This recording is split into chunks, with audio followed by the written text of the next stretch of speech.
us, many faiths, thank you for the blessings of liberty and free conscience celebrated in this town. As we bring our truths to the discussion of public issues, may we offer them as contributions to one another, not as weapons, as we rejoice that we need not think alike to love alike. We pray this in the multiple names which arouse in the citizens of our town the awe of the holy, the sense of community, and the impulse to service. Amen. Amen. Pledge allegiance to the flag of the United States of America and to the republic for which it stands, one nation, under God, indivisible, with liberty and justice for all. Okay, this morning we have a presentation from the Lee County Sheriff, Carmen Marcino. He is going to give us a brief presentation about some ongoing issues, and then council, I was able to meet with him already, but he'll take questions from the council afterwards. Thank you, Mayor, very much. First and foremost, I want to say thank you for having us here this morning. It's an honor to stand before you as a sheriff of Lee County and to speak specifically about Fort Myers Beach. Quick introduction: Chief John Holloway, Colonel Jim Rankin, Captain Matt Herderick, and Undersheriff Eric Smith. We have about 1,550 employees, 1,000 vehicles on the road, and give or take about $180 million budget. So it's like a small army. But I want you to know, most importantly, that we are laser focused on the mission. Specifically, Fort Myers Beach. Obviously, we've had some attention with the unfortunate, tragic event that occurred at the library. I just want you to know that when I say that we are engaged and laser focused, that is in every aspect of those words. You are going to see a tremendous amount of resources coming to the beach this week. Although we always deploy resources all over the county and address various issues, you're going to see our field support unit, you're going to see narcotics, you're going to see traffic, DUI units. And because we are setting a presence and a tone, we have been meeting with the town manager and the mayor. They have been wonderful to work with. We are working on various different issues that we believe to perceive be some issues here and problems on the beach. Obviously, the homeless has been a very, very big and hot topic.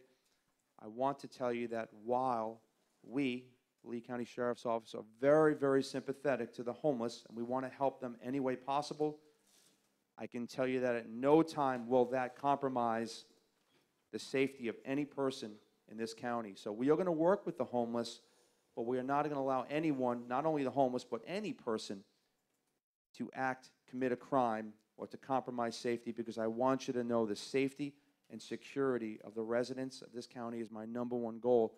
I also want you to know that we conduct field interviews, and I'm going very, very brief. I'm scratching the surface because I have a very limited amount of time. But field interviews are when we come into contact with a person. For whatever reason we come into contact, we document the contact. We keep track of the homeless people, not because we want to specifically harass them. It's because we want to track them. We want to know where they stay, because if something happens, we need to know where they are and what they're doing. So we want to help the best we can. Again, we don't by any means want to harass the homeless people, but we want to help them while not compromising in any way, and I mean in any way, safety and security of the residents, okay? Because we're not going to tolerate any of that from any person, okay? We are here to help you. We're doing everything we can. We're starting a database right now with the homeless so that we can keep track of where they are, who they are, what they wear, the clothing descriptions. I also need your help, because there's no I in team. Okay, we can be out here, we could be everywhere in the county doing everything we want to do and can do, but I need you, the public, to help us. I need you to call the police if there's an issue. If something doesn't look right, if something is suspicious, I need you to call the police, okay? See it, say it, make the call. If somebody's wearing a trench coat and it's 100 degrees outside, and we call that a clue in policing, okay? Don't call us, 2 hours later and say, I'm sorry, there was a burglary at my neighbor's residence. I knew she was away for 2 weeks, and I thought it was odd that 3 men were running in and out of the house into a big box truck, okay? Call us when you see it. See it, say it, make the call. That is our job, okay? We love what we do. We need your assistance.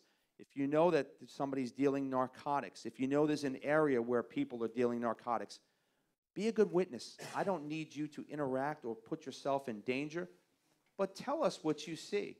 Help us help you, and that is why we're here. We can't be everywhere, but together, the team is everywhere. Obviously, the Skywatch towers have brought up, a lot of people want to know why they're there, what they're there for. Okay, nobody wants the eye in the sky. Okay, we have technology today that we can deploy, like the Skywatch tower, that records and it creates that omnipresence. How many people here would want to do something wrong if you knew you were on video? Nobody. Okay, so we are doing everything we can on our side to ensure the safety of the residents of this county, because it's my #1 priority. But again, although the homeless people are being looked at right now specifically because of the last event, I can't say it enough. If I say it once, I'll say it 1,000 times. We will help the homeless. We will assist them. We are sympathetic, but not the homeless or any person in this county is going to compromise your safety. And as your sheriff, I promise you, we will do everything we can to make this a safe and great place, because it is, and we're going to make certain of it. It is absolutely great. The mayor has been completely engaged, your town manager. We're meeting, we're discussing a lot of different events, so your input is critical. I can talk for hours about this. I'm extremely passionate. I give you guys my heart and soul. It's what I do as your sheriff. I want to open up some questions. I can talk for a long time. I want to make sure we answer any questions. Mayor, do you have any questions for us? Let me ask my counsel, is anybody? I do. Anita? Sheriff, good morning. Good morning, thank you. Everybody's asking what exactly happens in those towers. Can you give us an idea how they function? Did I share that? No, I'm only kidding. Actually, the tower is a great tool that we use. We can deploy it in many different places. You'll see it in shopping centers during the holidays. Again, the eye in the sky. Nobody wants to be on camera, okay, committing a crime or doing something wrong. So when we deploy that, good people come over and they're like, wow, hey, what's going on here? Am I being, well, guess what? We want people to know that you're going to be safe. We are everywhere, and that's doing that. It's that omnipresence. So we record. Sometimes there might be someone in that tower observing at a high altitude. Sometimes somebody's not there, but it's recording. So it's always keeping people thinking and making that omnipresence is what it creates that safety. Thank you. Thank you for your You're welcome. service. Thank you. I know you just asked for everybody's help, which obviously we all need to cooperate to help here. But one of the biggest complaints that I've heard from residents is they don't want to call the sheriff's office anymore because they never come. Can you speak to that? I would love for a person to tell me that if they called the sheriff's office, we didn't respond. I can guarantee if you phone the sheriff's office and you ask for a deputy, that we're going to help you. That's absolute. And if we have not, I want to talk to you personally, because I can tell you there are different things and different responses for different things, but we are absolutely here to serve you. You are actually in my command staff, in our chart. I'm the sheriff, and we have 1,550 people, but you are at the top of my chart. I answer to the people of this county. So you are my boss. So I want to know if there's an issue. And again, I need people to call the sheriff's office. Please, there is no I in team. If you call, you are going to get service. I can guarantee that. And if not, I want to know why and what happened. And so absolutely, sir, I need them to call the police. I need them to call the sheriff's office. I solicited questions from the community, so I have a number, and your answers don't have to be real long, but Absolutely. we have ordinances, I can name them, 1825, 1830, but prohibiting camping and prohibiting boisterous behavior and loitering. And is the Sheriff's Department able to enforce these? And if so, what is the 24/7 phone number to call? Okay, so the 477-1000 is going to be our dispatch number, okay? We have a website that actually details everything and what you would need. If you need a specific thing, you can call. But yes, we do absolutely affect those issues. And when I say that is, if somebody is trespassing, we wrote 90 trespass warnings in the past 4 months. 90. Okay, that means somebody from either a residence or a business said, I want this person removed and trespass. We come, we issue the trespass warning. If that person comes back, they go to jail. It's called trespass after warning, 81009. Okay, loitering and prowling, loitering, obviously abusive language. Again, we're getting into that trespass, maybe a disorderly if there's alcohol involved. I'm not sure the details, but again, we're going to enforce all the laws, of course, but we need you to call. If you don't call us and we don't get a complaint on it, then, you know, if we're not there, we can't see it, say it, make the call. The next question is with regard to no trespassing, especially commercial as well, but on private property. I get it, the question the same from commercial properties. I know that calls are made, and then the sheriff has come out and said, well, there was not a no trespassing sign on the house. Okay. So my question is it really necessary for us to have 5,000 no So trespassing it's different for a signs? private residence than it is a commercial building or a commercial piece of property. Commercial property has to be trespassed. The sign would be on all the corners of the property. So if you have a commercial piece of property, that signage saying no trespassing has to be on the corners of the property, and more for the big agricultural properties every 500 feet. So if it's more than 500 feet, you have to put a no trespassing sign, and then you have to post on all 4 corners of the property so that we can properly, when it's posted, we can properly enforce it. And residential? Residential, if you call and you say, I want Mr. Smith, Mr. Jones, Miss whatever it may be, we come, we trespass that person. With regard to Matanzas Pass Preserve on our island, we do have a lot of individuals who are using that as a place to live. That's a Lee County property. It's been stated over and over again that we need cameras there, and that the especially Friends of the Preserve, people who are very active there, know what the issues are and where the cameras should be, et cetera. I ran into a ranger the other day who appeared to be becoming more aggressive at policing that area on behalf of Lee County. But how do we go about making that a safe? Families don't want to take their children in there anymore. We need to address it. That's kind of a two-part question. So first of all, crime prevention, and I'm going to use your residence as an example. It's not just locking your front door. It might be the light, so the proper lightage, the lighting around the property. It's also landscape design. Crime prevention is not just one thing you do, it's the totality of things you do. So that park obviously has some issues. I'd like to actually get in contact with that ranger, find out what they are, make sure that we are working in conjunction with that. Our district captain's already nodding, so I know he already knows what's going on. By the way, Captain Herderick has a great background. He's completely engaged. He's your local captain here on Fort Myers Beach, and I can tell you most of the issues we're talking about, he's nodding because he already knows, and we're working on them. So it's just a matter of getting updated on those I believe as well. the ranger's name was Don Berg, perhaps, B-E-R-G, if I recall properly, just to let you know. Thank you. Camping on the beach, that's also not allowed. Will the sheriff do some nighttime patrols? Those of us who walk the beach early in the morning see that there are people that are just waking up who've slept there all night. First of all, obviously camping on the beach is not allowed. We will do night patrols. We actually do them right now as we speak. We do them early mornings, a lot of different times. We don't want people knowing exactly when we patrol, but we patrol all the time. You'll see the ATV out there. You'll see, we have different entities and units that work that you won't see, and believe me, they're there. Our plainclothes, undercover, narcotics deputies.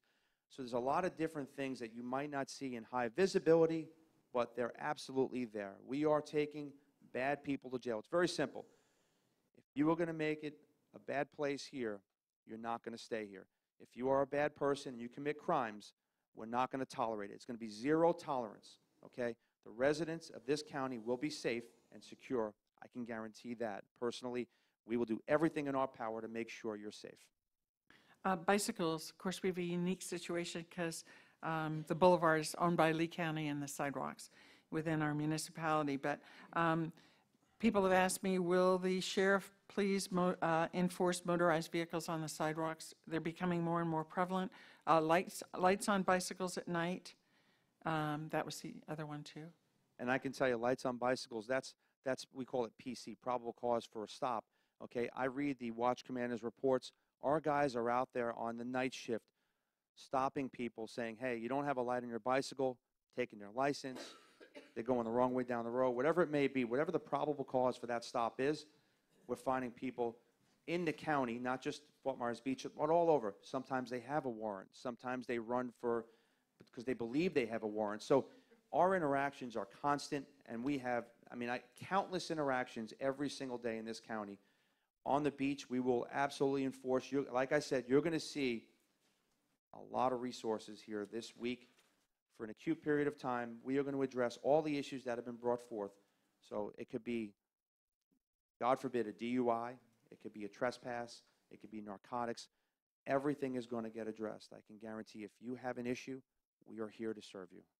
Another question just occurred this weekend. Somebody called me. There was a bicycle and a pickup truck accident at the corner of Sterling, and the fire and the EMS came, but the police never came.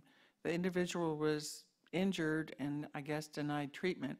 Shouldn't there be a police report? What is the mechanism when there is a Well, bicycle vehicle accident? So unfortunately, again, the response time, I don't know where we were, but if EMS and fire say the scene is clear, we want to cancel law enforcement, they have the ability to do that.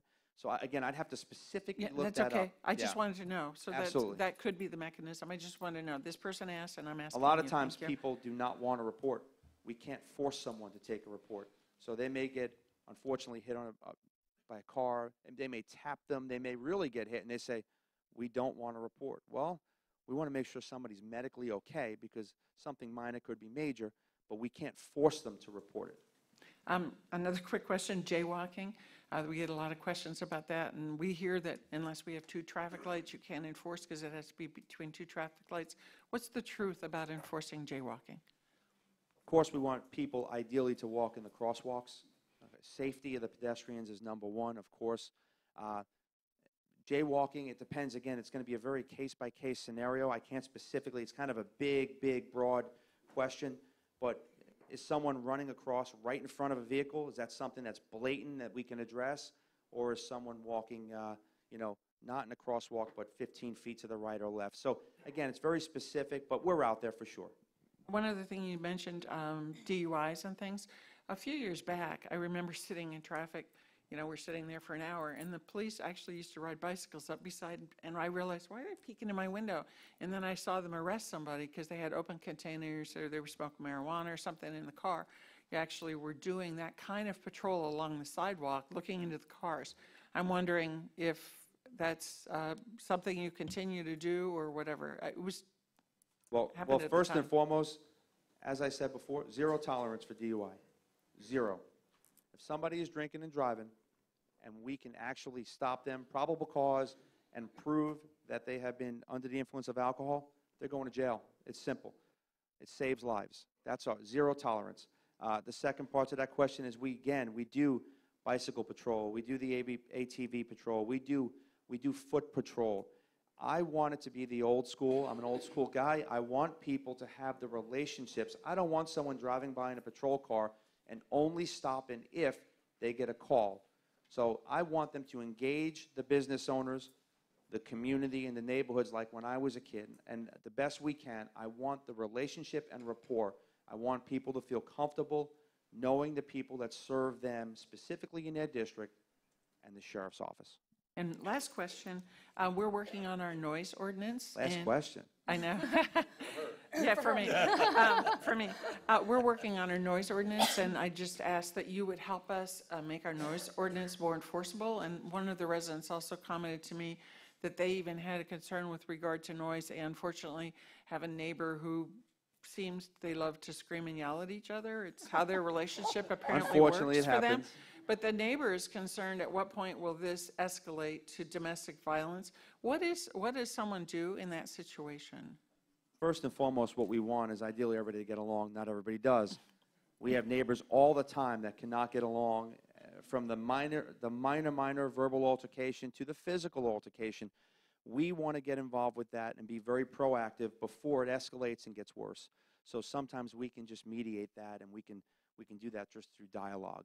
So that's the same call, 239-477-1000? Yeah, and again, also, Mayor, if you need, we're going to work with you on everything. It's not just a noise ordinance. So we have a great relationship with Mayor Gore, your town manager. We meet, we speak, we communicate. They communicate with the district captain all the time. So believe me, we hear what you're asking of us. We will deliver, and we're always going to be in constant communication for the team. Thank you for your time. Thank you, Mayor. Bruce?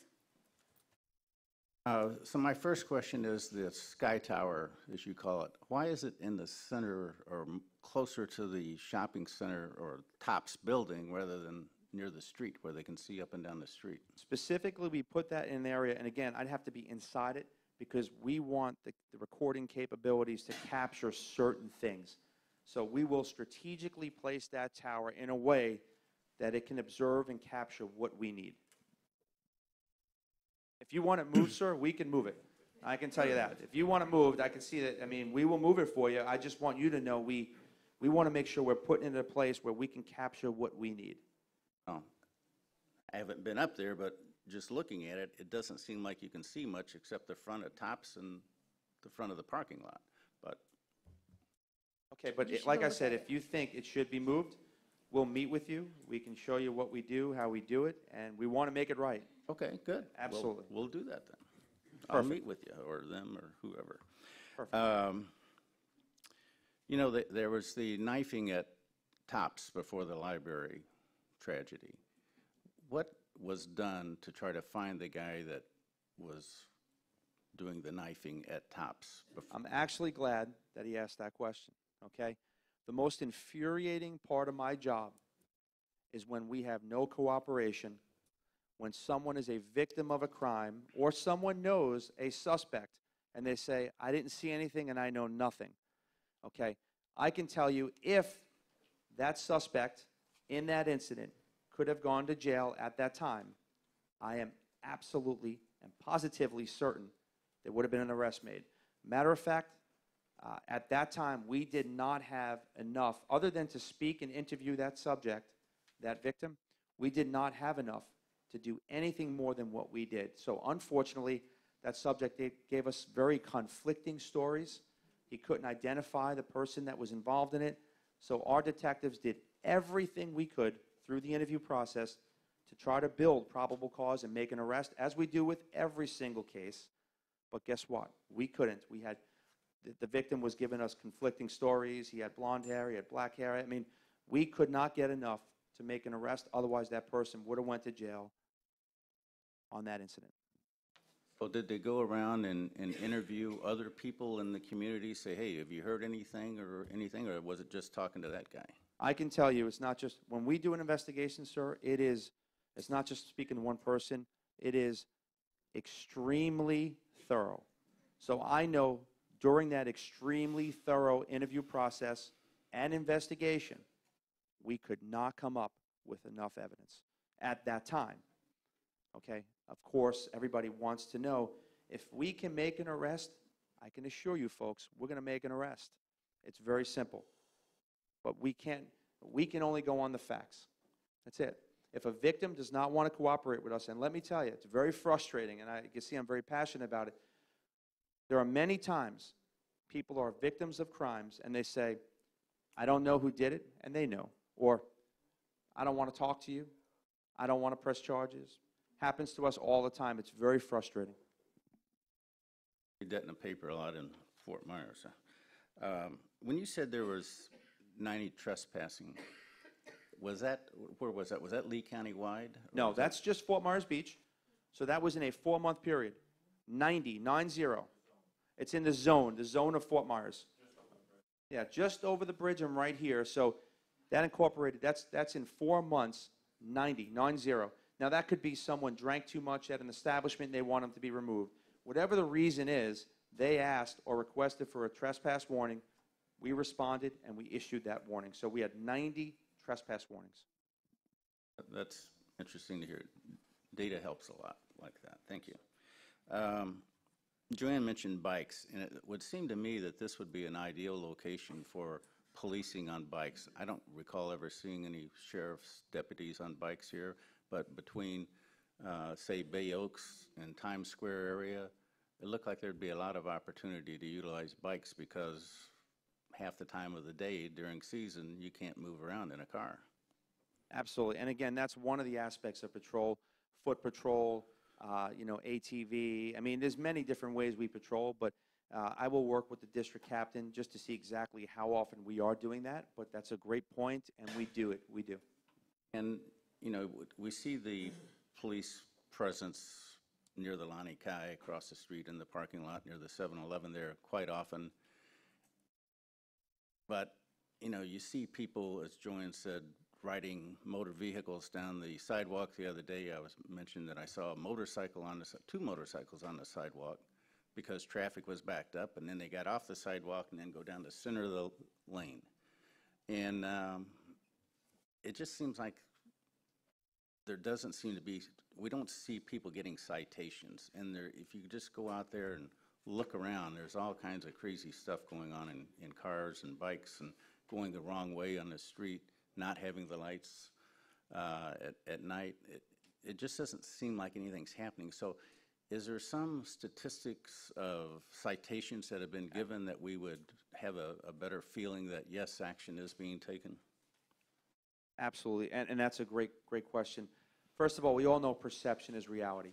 So sometimes our perception becomes reality when in reality, the numbers will tell something different. So from September to January, we had 96 arrests, 96. We had 233 citations. We had 22 field interviews. We had 607 warnings. That's a total of 958. That's from September to January. I'll also just briefly touch on spring break. Spring break for the beach, Fort Myers Beach, cost the sheriff's office just under about $200,000 that we pay out of our budget for spring break. We don't take money. We just implemented the SROs at a 50% cost, which cost us about about $50,000 with that. So we are constantly delivering services to the beach and the whole county. But I can tell you, we are absolutely, the numbers are not going to lie. We're out there, we're working. I appreciate the data. The data Yeah, helps. that's important. Thank you.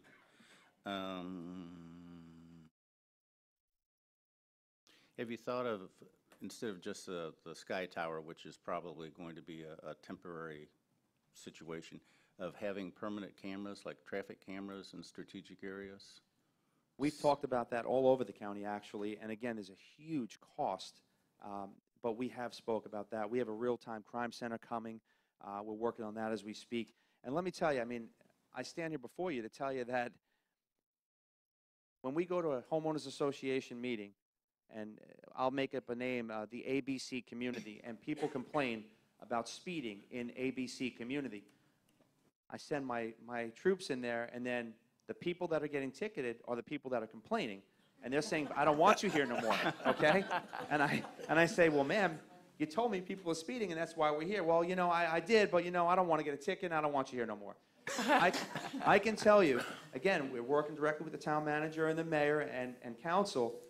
You are going to see resources here for an acute period of time. And I told the mayor, I said, Mayor, people are going to call and complain. They're going to see a tremendous amount of force coming out here, making sure that people are safe and secure like we do all over the county, but enforcing mopeds, enforcing DUIs like we do all over the county. Again, we have zero tolerance for that. But you're going to see forces out here. You're going to see the troops out here, and you're going to, I said, I'm sorry, Mayor, we're deploying them, and you're going to get complaints. I said, don't be sorry, do it. So you're going to see us out here, and we're going to enforce everything that we possibly can. We're going to make a great presence, and I know you'll be happy with what we're doing. All right. Thank you very much. Appreciate you, it, sir. Thank you. Dennis has another question. One more quick question. About 10 years ago, the council and the town purchased a emergency trailer that was set up for, at that time, Captain Powell.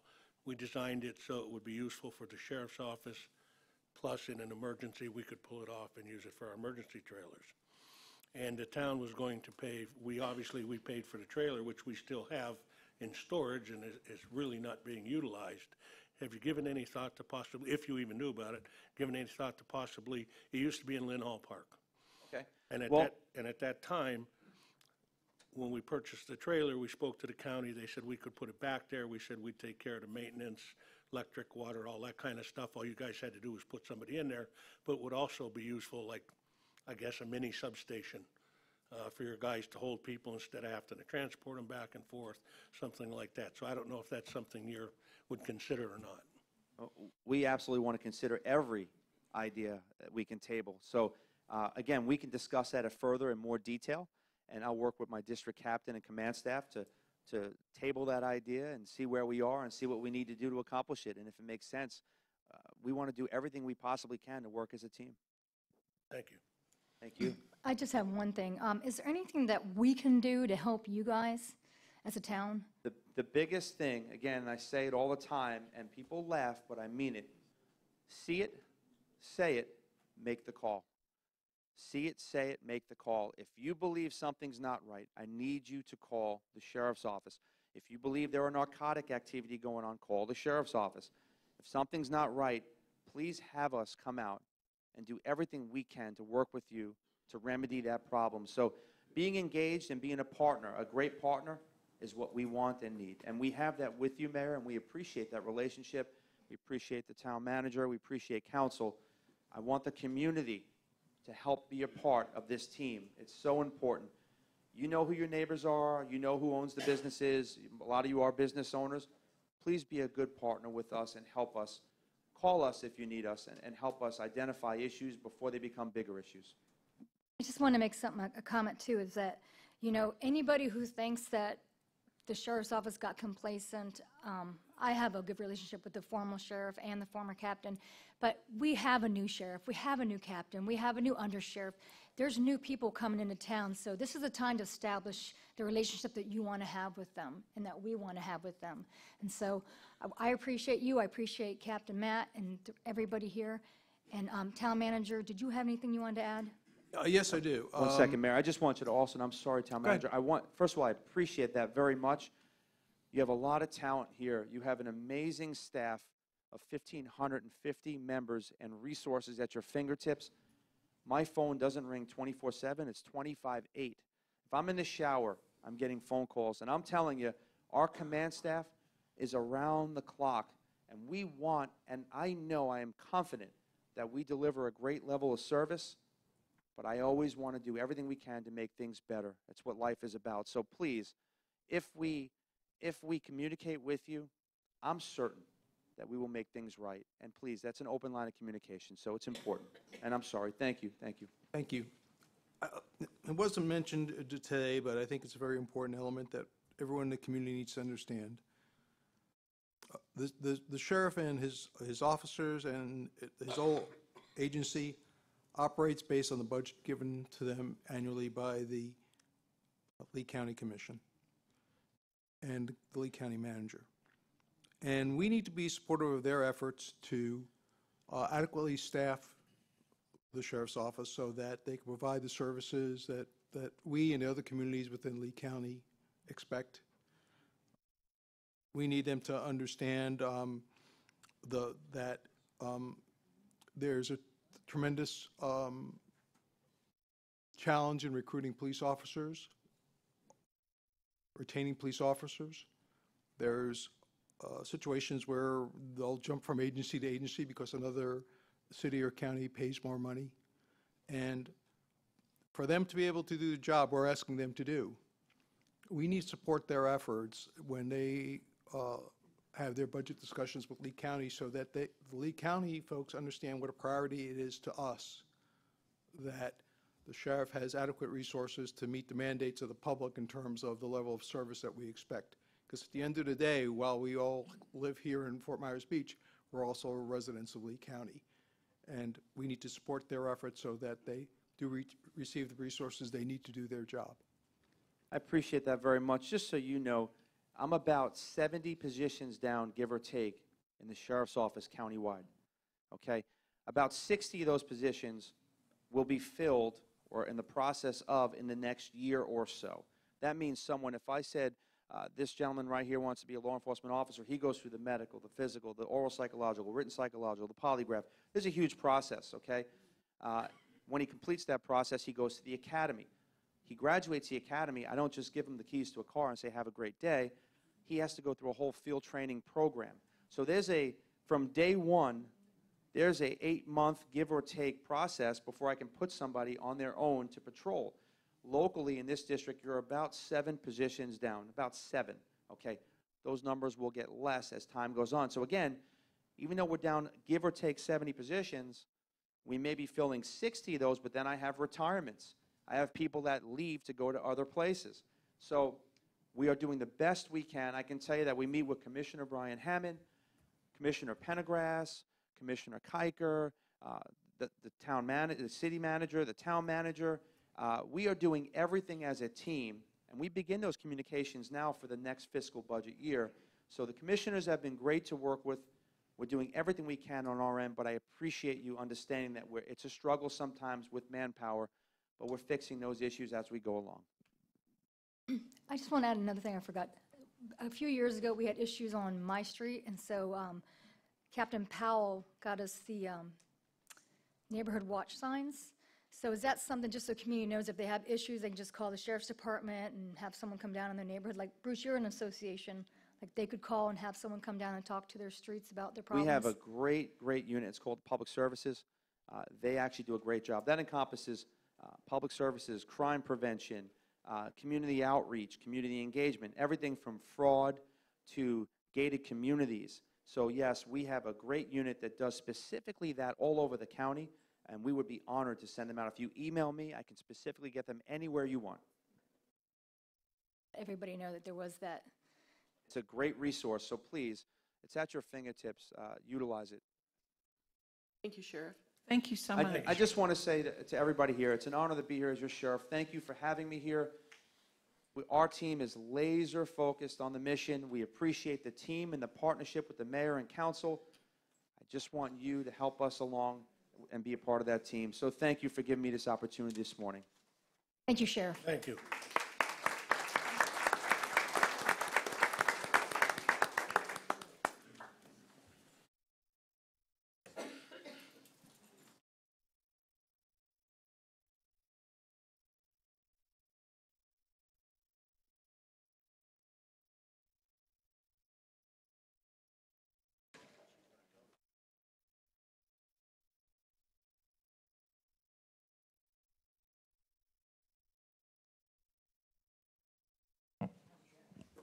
Okay.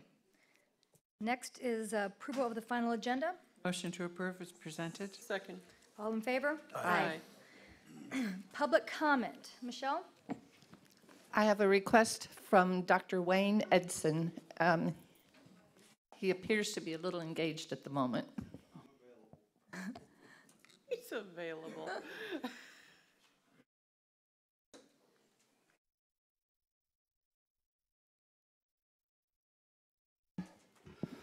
Good morning. I'm Dr. Wayne Edson. I live at 242 Delmar. I've been on this beach on and off since 1984. I have noticed over the years that our law enforcement and the safety of this island has deteriorated. I've had occasion to interact with the Lee County Sheriff on several occasions, and going back historically, up until a couple of years ago, I was very pleased and very proud that this island was extremely safe. My wife, I had no qualms about her going out walking the dog at midnight. Now, I do have qualms because things have changed. Back 6 years ago, even, we had, and many of you will remember, there was a little bit of a problem with Nervous Nellies playing music loud at night, and the condominium residents across the street made complaints.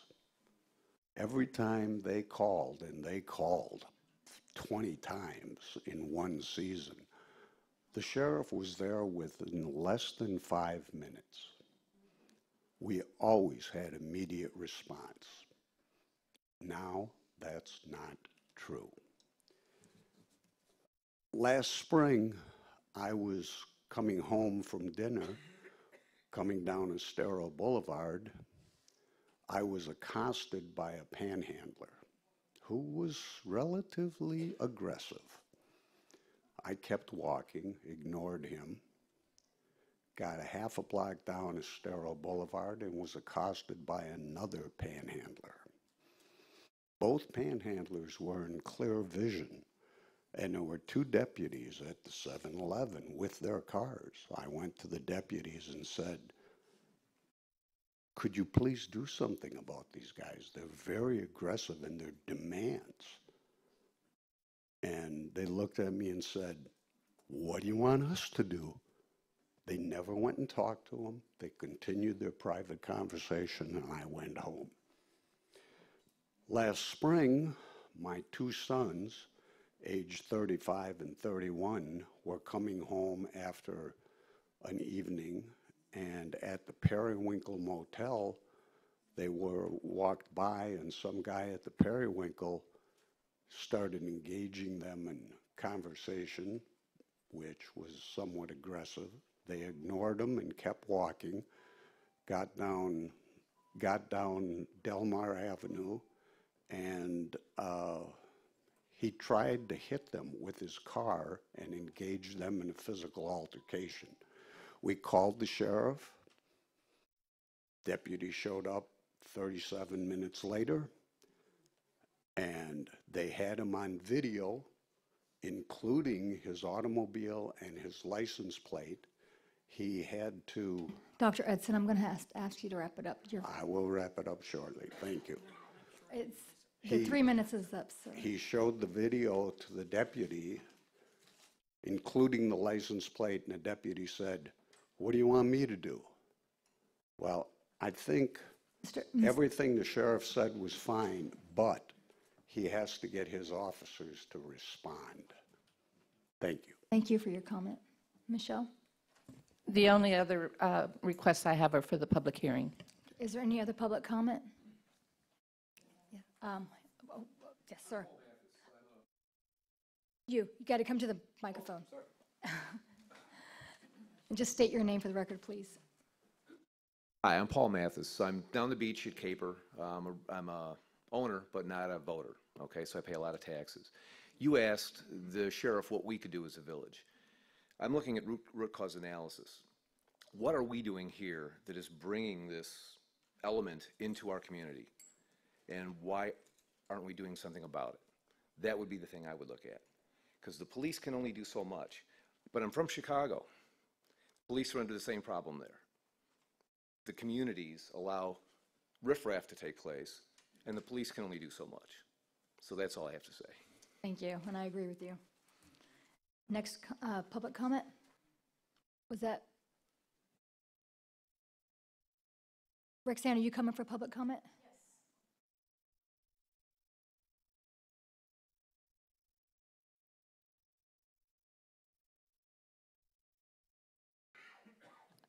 I'm not sure who had their hand up, so.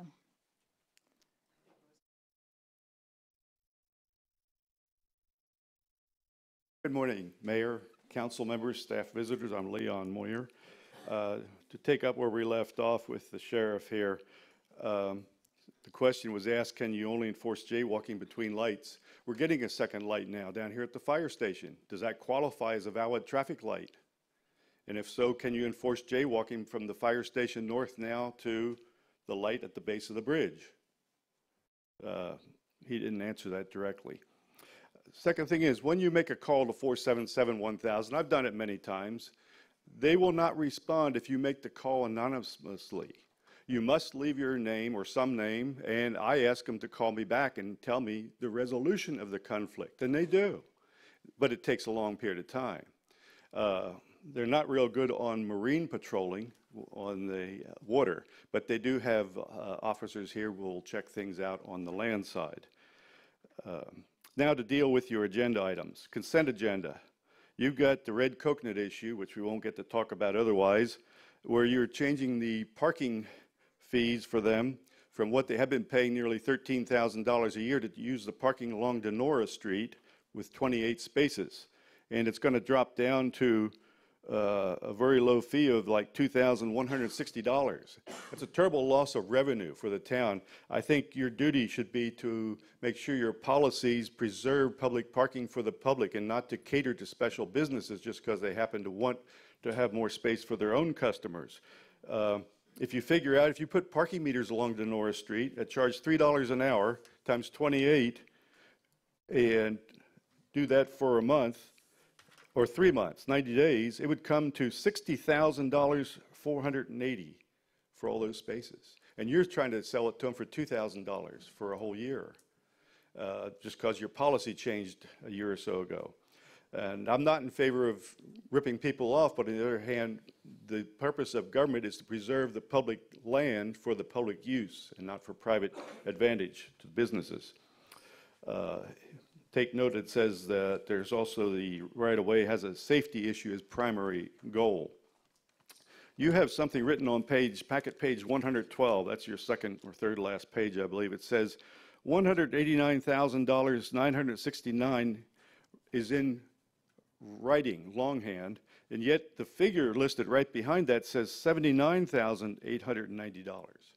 So I don't understand that. Is that a typo? It was an invitation to bid for some public works there. And there are two different big differences in money. So I ask you to address that issue before you pass it. Thank you. Thank you, Mr. Moyer. Roxanne? Good morning. I'm Rexian Osfras. I live on Egret Street. I was hoping not to have to speak this morning because I was hoping one of the pastors from the community would be here. Well, there is, but I'm already up here now. Do you want to come up, Pastor Steve? I was here to report on the fact that the Beach Ministerial Association has had 2 meetings, one of which was with law enforcement with Captain Matt. So I wanted to thank them for participating with that and let the community know that the pastors are actively meeting. And I can tell you, I've attended a lot of meetings in my lifetime. These were actually productive meetings with good, positive ideas. Assignments were made. People are working on things. In addition, Chapel by the Sea has met with Community Cooperative, which runs the God's Table program at Chapel. Many ideas were discussed. Protocols are going to be installed. Improvements are going to be made. I just wanted to inform everybody that there are people out there doing things in a positive way to make things better. Thank you, Roxanne. Michelle, if you could restart the clock for the pastor so he has his 3 minutes. And if you could just state your name. Yes, I'm Dr. Steve Atkinson. I'm the pastor and head of staff at Chapel by the Sea, and I want to extend my greetings, first of all, to the council, to Madam Vice Mayor, and to Madam Mayor. Thank you for the privilege and the opportunity to be before you today. First and foremost, Chapel by the Sea wants to condemn this violence that occurred against Dr. Leroy Hummerding. I knew him, and he was indeed a gentle spirit. He was a kind man, a community leader, and a friend to many. And every single one of us mourn his death, and we pray. We continue to pray for his family, for his friends, and for this community. Chapel by the Sea, it hosts the God's Table program, which is under the direction of Community Cooperative. And it started back, as many of you probably already know, it started back in 2002 in order to face the overwhelming homeless population here on the island. And so we have continued it to this day. We have found in these previous few days that we've had very many productive and fruitful meetings, as Roxanne said, meetings with the Beach Ministerial Association, with Community Cooperative, with local law enforcement officials, and we have been evaluating the God's Table program. What can we do differently? What can we do that's just the same? And we are kind of in the process of looking at that right now. And let me also just say this quickly, that we are a church, and part of what we're called to do is to feed the hungry, take care of the poor. Jesus was homeless. Jesus was homeless, and for 3 years he depended on people to feed him and to care for him and the disciples, and that's what we're called to do as well. Jesus says to take care of the least of these. And he also said the poor are always going to be with you. They're always going to be with you. So this is not a problem that's going to go away. This is something that where we all have to work together on this. We're all on the same team. We're on the same team, and we all have we all want something done about this that benefits the entire community. And that's really all I wanted to say, and I just wanted to thank you again for the privilege of speaking with you today. And I look forward to working with the council, with all the officials, and I do believe that we can come up with a mutually agreeable solution. Let me also add that it seems what I have seen, I've only been here 5 years, but what I have seen throughout the time that I've been here, and just looking back into the history of the God's Table program, is that it's actually declined. It's actually declined in the needs that are being met. And if it ever goes away, I promise you that the crime will increase. Thank you. Thank you. Is there any other public comment? Well, yeah, I need you to come up. I need you to put your name on the record and speak. Come up to the microphone and... I'm Lucinda Keller. I've lived here a long time. We're here for solutions, not to go back and go over the old stuff. I was thinking of maybe with this big condo project at Tops, why couldn't included in that be a Lee County Sheriff's Office substation? Or there has to, we're a county, a state, a country of rules. We have to have rules. No matter how much you want to help somebody, there have to be rules.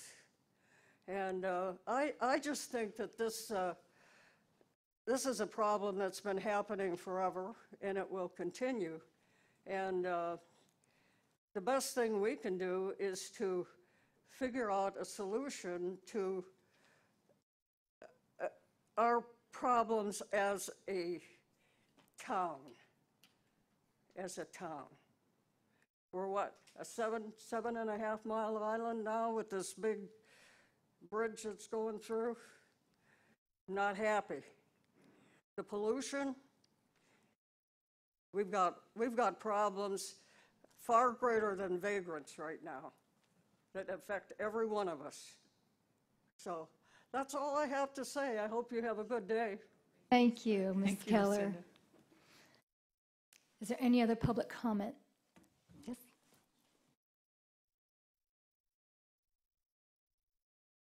I wrote it down. I'll be as brief as possible. Okay, just state your name for the record, please. Dawn Winston.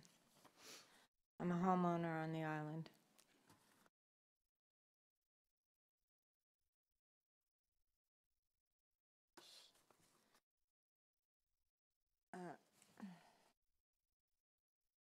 Yes, here we go.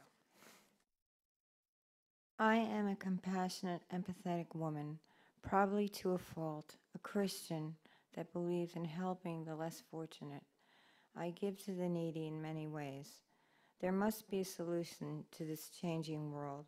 May I suggest that when the needy come onto our island, that we know who they are.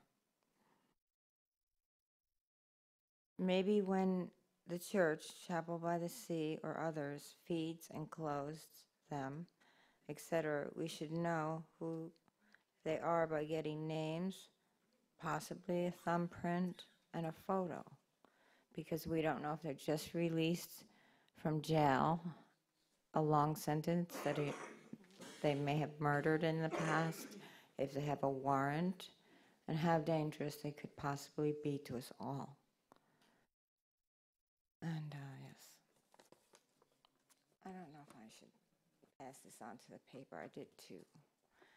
I was assaulted as well over by Tops, and there is a case number, and I don't know who to pass it on to. I really don't want to speak in public about it. The town manager afterwards. Hand it to that gentleman right beside you if you like.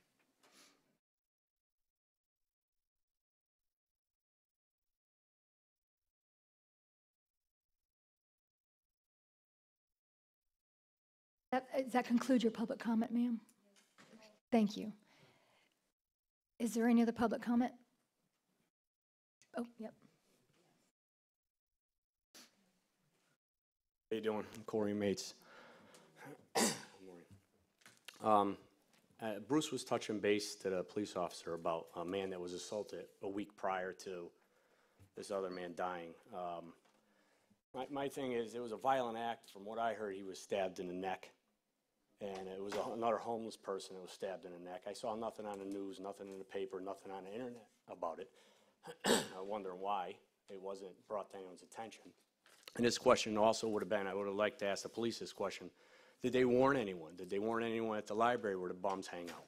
They warn anyone at tuckaways, close restaurants, to let their staff know there was a very violent act that happened? And that would have been a question I would have liked to ask them. I don't know if you know that. Do you got, anyone know that? We don't go back and forth with public comment, but it's something that we can discuss after. It is something that needs to be discussed, because that was a violent act. Someone got stabbed in the neck, could have died. And I know that the police officer said that they did everything they possibly could. It was a homeless person, so 9 out of 10, it might have been another homeless person that stabbed them. Did they search anyone? Because I know for a fact that people that are homeless usually carry weapons, steak knives, etc., on them to protect themselves from other homeless people. That's a fact. So did they search anyone? You know, these are questions I wish the police asked us if we had any questions instead of just you guys. That's all. Thank you. Is there any other public comment? Public comment is closed. I just want to make a comment about the gentleman who just spoke. Is the incident with the knife in the neck, we did discuss that at this council meeting. We can't tell the news what to report. We talked about it here because it happened the morning of a council meeting. So I'm sorry that the news doesn't report that, but it was discussed. I just want to say that. That's the news. Going forward, local achievements or recognitions. Anita? Yes, I appreciate Pastor Atkinson and Rexanne Hossafras talking about the meetings that have taken place. As you know, at the last meeting, I did say that I would try and put some things together, and with Rexanne's help, we did have a meeting that I'd like to acknowledge all the people that have really been putting their heads together, and that's Pastor Sean Kritzer and Forrest Kritzer from Beach Baptist Church, Father John Adler from St. Raphael's, Ivan Corbin from Beach Methodist Church, of course Rexanne, Pastor Steve Atkinson from Chapel by the Sea, Tracy Galloway of the Community Cooperative, and Captain Hedrick and his deputies, Steve Brady, were all in attendance at various meetings over the last 2 weeks. To say that they were productive is an understatement. What the lady just asked for, a sort of database, they're working on that. Pastor Kritzer has got some extraordinary ideas, and they are all very actively working on this. And I'd just like to share my sincere thanks for their willingness to cooperate and to really come together for the betterment of the community. They all deserve our thanks. Bruce? Well, I'd just like to acknowledge the Beach Foundation over the weekend. They had a nice dinner, and I think they raised a good amount of money. Maybe Joanne's got some details on that, but they did good. Dennis? Nothing? Joanne? I was going to say Community Foundation, they did do a great fundraiser. And also thanks to everybody who came out for the beach cleanup. And Tuna Skin, I think, was a sponsor for that. Thank you. I know they had 300 people pre-registered. I know the town provided some extra doggy bags and things like that they needed. And just appreciate everybody who personally commits in any way to stewardship for our environment, our water quality. You do it every day in your life. Anything you can do is appreciated. Thank you. I was out of town, but my friend went to the Community Foundation, and Roger, she sent me a cute picture of you and her, and you had a cute little outfit on there. I want to recognize Sanibel's Councilmember Chauncey Goss, who was appointed to the South Florida Water Management District by Governor DeSantis. And I also want to acknowledge and recognize Governor DeSantis and all the stuff he's doing with water quality, repealing of Common Core. You know how I feel about that. I'm glad about it. And just the work he's doing for Florida. So I just want to give him a shout out. And that's it. The next thing is advisory committees, items and reports, Marine Resource Task Force. I see there's nobody here for. Okay. I don't believe there's Well, anyone no, for that report. Here's somebody. Yeah. Yeah. I did not expect to be coming up today. I just came to be appraised of what's going on, but I won't miss the opportunity to speak. Although, please understand, this may not be a complete report. My name is Mary Rose Spalletta. I am a member of the Marine Resources Task Force, and so I'll tell you what I can, off the top of my head, tell you we're working on. We're still continuing with the canvas bag. We ran into the problem with payment of the monies, so we are now working on American manufacturers who can provide us the maximum number of quality bags for the amount of money that you so graciously agreed to give to us, and we are working on that. We are working with you and your committees on the proactive attempt to keep our beaches as handicapped accessible as possible. And this is something we've been talking about and doing our own personal research, and we'll be getting back to you specifically with what we've come up with. We're working on fertilizer and weed killer proposals because we agree that we can't ask the rest of the world to eliminate those items or use them minimally if we don't do the same things ourselves. So we're probably going to ask you if we can do an experiment somewhere on the beach where we take a little plot of land that is public property and try and eliminate some weeds without using any nasty chemicals. And we're going to ask people to not only monitor what we do, but give us some suggestions on what we might try, homemade concoctions that will work and won't pollute our waterways or hurt our animals in any way. We're very involved in education. We're always thinking about ways that we can, well, I want to say advise, but maybe we just want to talk to the public about the way we treat our beach and our beautiful island. And we're trying to come up with some more ideas about how we can actively involve the community and make it fun. We want to enhance the quality of our beach by plantings and by our mini reef programs, and that's what we're working on. This is off the top of my head. Thank you for listening. Thank you so much. Thank you. Thank you. Okay, approval of the minutes. Motion to approve is presented. Second. I have one change on B, January 22nd, 2019 meeting. Page 9 is missing the A's and the excused. I realize it's a draft, but, so, I have one too. okay, and what do you have, Bruce? On page 15 of the January 22nd. At the top, the first paragraph, it says, "He revealed that the ordinance required that overnight renters purchase a light." It shouldn't be ordinance required. It was that a current rental company required that Okay. of their renters. Will we amend the motion with those changes? Yes, motion to approve of the amendments. All in favor? Aye. Motion passes. Consent agenda, Motion to approve? Second. all in favor? Aye. Motion passes. And we're to our public hearing. Is our town attorney present? I need him to verify publication. Huh? I said he was here. He was here. We I move can- on to the canvassing board? Yeah. Roger, I'm going to move on to the canvassing board while we're waiting on the town attorney.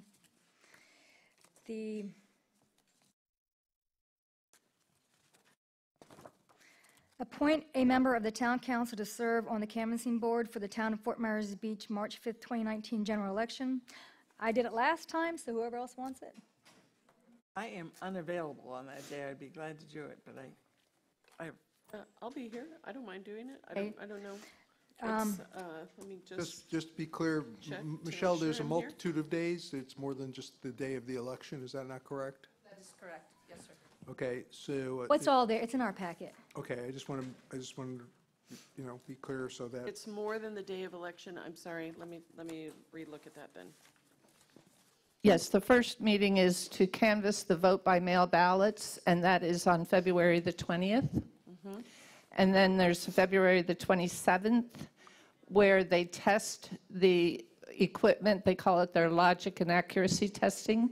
That's on the 27th of February. And then March 5th, the election, to review the vote by mail ballots, canvass provisional ballots on March 8th. And then March 11th, and then there's some tentative meetings depending on whether they have provisionals, et cetera. So there's a complete list. There are 2 days that I can't do there. Can we share the responsibility? No. Bruce, can you do it? Not? Oh, You come cannot. on, guys. Okay, well. You really can't, I'm running. I'm just not available. Information that you should be aware of. Whoever it is that's going to be Councilmember Sotosita, there's an opinion from the Division of Elections that states that whoever the member of the, or any members, cannot actively participate or support any candidate. Oh. Well, I'm actively supporting one, so. And must it be a member of town council? Was it something that they changed in the council? When was that?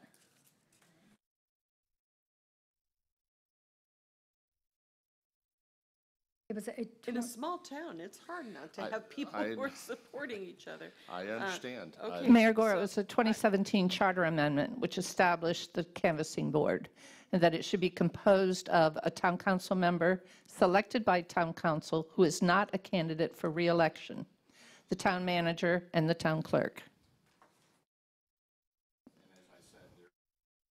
One additional piece that the Division of Elections in Tallahassee has clarified that to the extent it's not only an individual that's not running for office, that person cannot be actively supporting one of the candidates for office.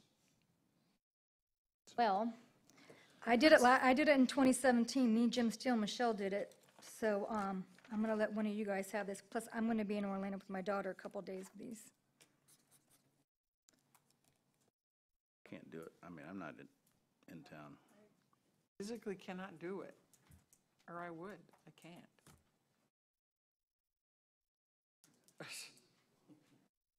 Where do we go from here, since nobody up here can do it? Someone's going to have to. We're going to have to figure it out. Well, and I'm, what I have seen done, and the reason why I'm aware of this is because I've had it happen to me in another jurisdiction, is that when none of the council members meet the minimum qualifications, those 2 that I mentioned, then what I've seen happen is the chief judge of circuit court will designate a designee instead of one of you all, and that meets the not running for office and not supporting a candidate. So what I'll tell you guys is I will, after today, go see if I can change some of my daughter's doctor's appointments in You Orlando. just said you're supporting a candidate. I- You can't be you either. But I would just have to, I guess, no, I'm supporting one hard, so yeah. Yeah. I was going to change a doctor's appointment, but there's two reasons why. We can, after the meeting, the clerk and I can reach out to the chief judge and inquire that this is the situation we find ourselves in, and what does he suggest that, I mean, again, that's exactly what I've seen done, is the chief judge of the circuit court then will make an appointment under his or her powers under general law, since he's also, I guess, the one of the members of the county canvassing board. So, John, is that obviously because they're worried that you might not be fair if you're sitting there? Okay. Yeah, If there's a way to sign some affidavit of fairness, I'll do it. But I mean, I think it's obvious to people that I'm. Yeah, I'm, as Okay, I said. whatever. it's- Yeah. That's kind Is of there a a way you weird said rule. that the town clerk or the town manager can't do it? Oh, they do- they're they already went with me. They're on members, it. they're already members Oh, of it. Okay, and so it's a third member that the charter provides for. And in addition to our charter language, there's this ethics opinion issued by the Division of Elections that states that the individual must also not be supporting a candidate. Do you have to attend all three of these? If you have to attend, I mean, if you didn't have to attend all of them, I can do Election Day. And I'm not supporting a specific candidate. Then So- I think that would suffice, as long as the other members of the canvassing board are there. As long as it's an excused absence, I would presume we can Maybe you speak to the. Maybe you can pursue that, and if Yes. not, we'll do the other alternative. And I have something that day that I will cancel, and I will be there for Election Day, but I can't guarantee the other 2 dates. Then what I would suggest is that a motion be made to appoint the vice mayor as the designee, subject to us confirming with the supervisor of elections that her absence, 1 or 2 of the days that are otherwise required, will not create a problem, since 2 other members of the town will be in attendance. And then alternatively, we'll explore the issue of reaching out to the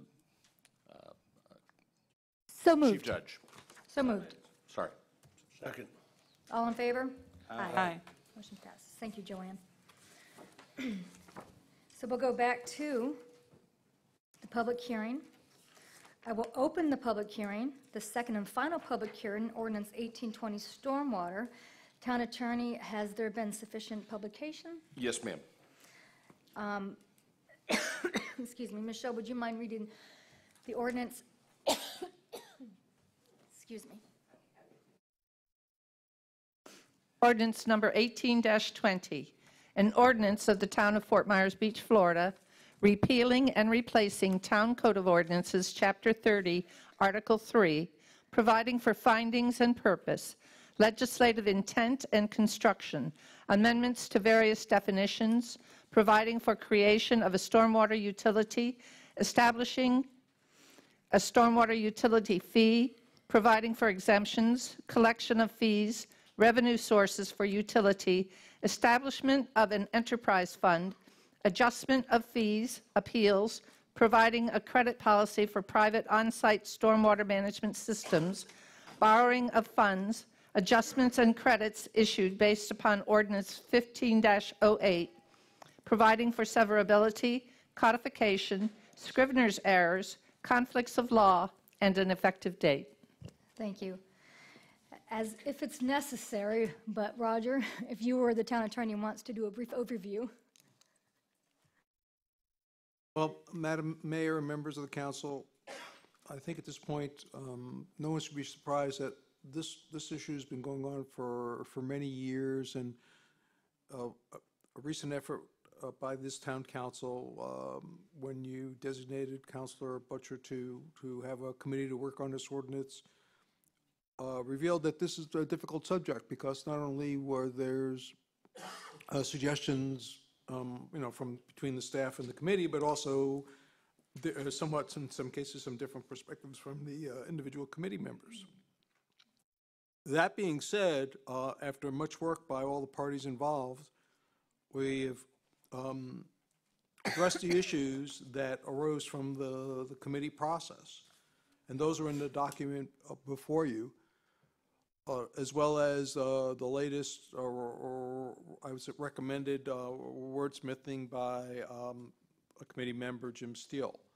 So I think it's appropriate at this point for you to hear the input of the committee members and the public. From the staff perspective, our concerns in terms of our ability to operate under the ordinance are covered, and our ability to enforce the ordinance, we believe, are covered. So from staff perspective, we're okay. And of course, as we've told the council and the public on many occasions, that the current scenario, where the town stands financially with the current scenario of VRUs. So that's really not a surprise to anybody where we are. We're in good shape, yet by a small margin, but we're in good shape. So that's where we stand currently. At this time, I'll take some public input. Mayor and Council, I have requests from 4 individuals who want to cede their time to Mr. Charlie Eck. And those are the requests to speak that I have. Okay. Does Charlie Eck would like to speak?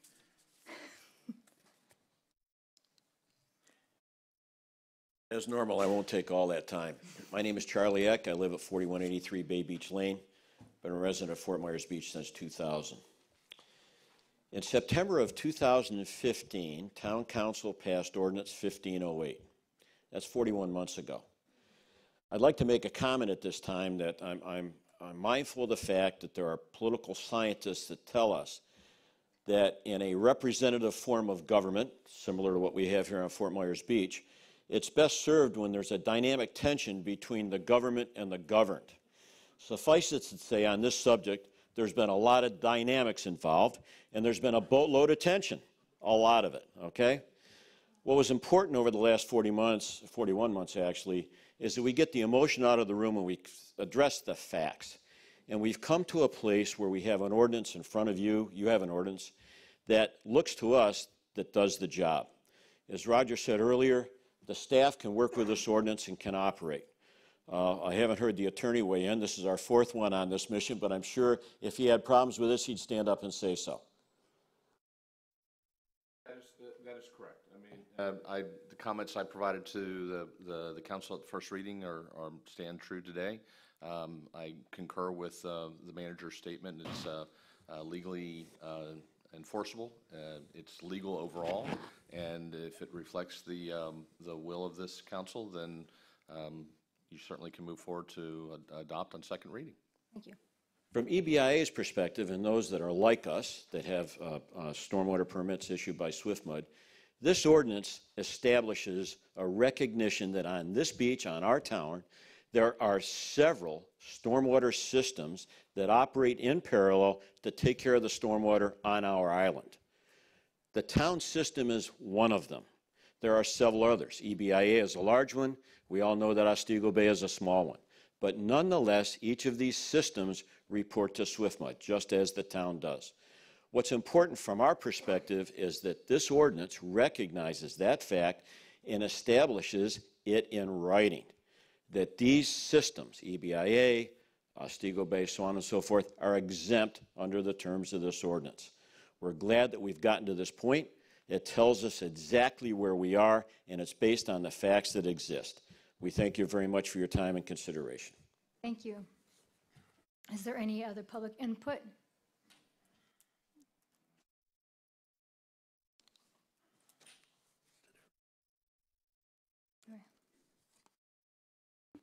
Madam Mayor, Council, staff, I'm Leon Moyer, and I have made previous comments at the other first reading also. And I want to reiterate that this ordinance seems to be somewhat convoluted because at 2 different places it says even the stormwater management systems must still apply for an exemption. The very last phrase, I believe, of this ordinance says exempt properties shall be exempt. That says absolutely nothing. But there is a policy and a procedure here for them to apply. And if they can apply, they must meet certain criteria. And if they must meet certain criteria, there's a possibility they may not be approved. And if they're not approved by the staff, then they can appeal to town council, it says. So they're not totally exempt from this ordinance, even though the last sentence seems to imply that. So I'm not sure whether they're going to be happy with this or not, but I just want to point out it just appears to be somewhat controversial in the administration of this writing of the ordinance. Thank you. Thank you. Is there any other public input? Public input is closed. Town council have any questions for the staff or town attorney? I just have one. First of all, I'm thrilled with this, so I don't want anybody to think otherwise. This is great.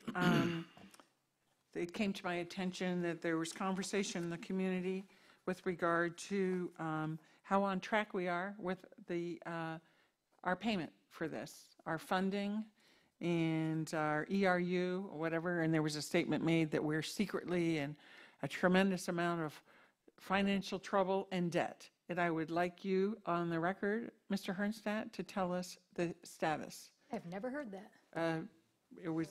It's election time, so these things happen. So if you would appreciate, I would appreciate that. Clarification for the public. Okay, so I think no one in the community should be surprised that the water and stormwater projects, the new water line replacement and the stormwater project that the town's doing on its streets in conjunction with Lee County are being funded by state loans. So the statement, are we borrowing money? The answer is yes.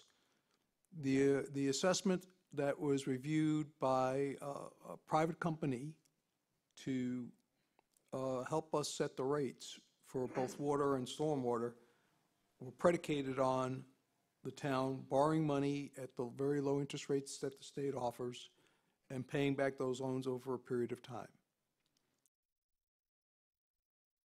The town is also putting some cash into the project, and that mainly has to do with secondary gas tax and the road improvement part of the project's the restoration part.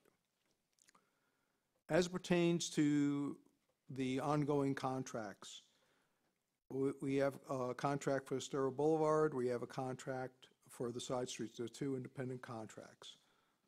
Both of those contracts, the contractor has been paid through the end of December of 2018. Those monies, those invoices have been submitted to the state for reimbursement, and basically, so the state reimburses our cash, and the amount is then booked against the loan. That process basically takes a month. So in February, we'll be working on the January invoices, so it basically runs a month behind.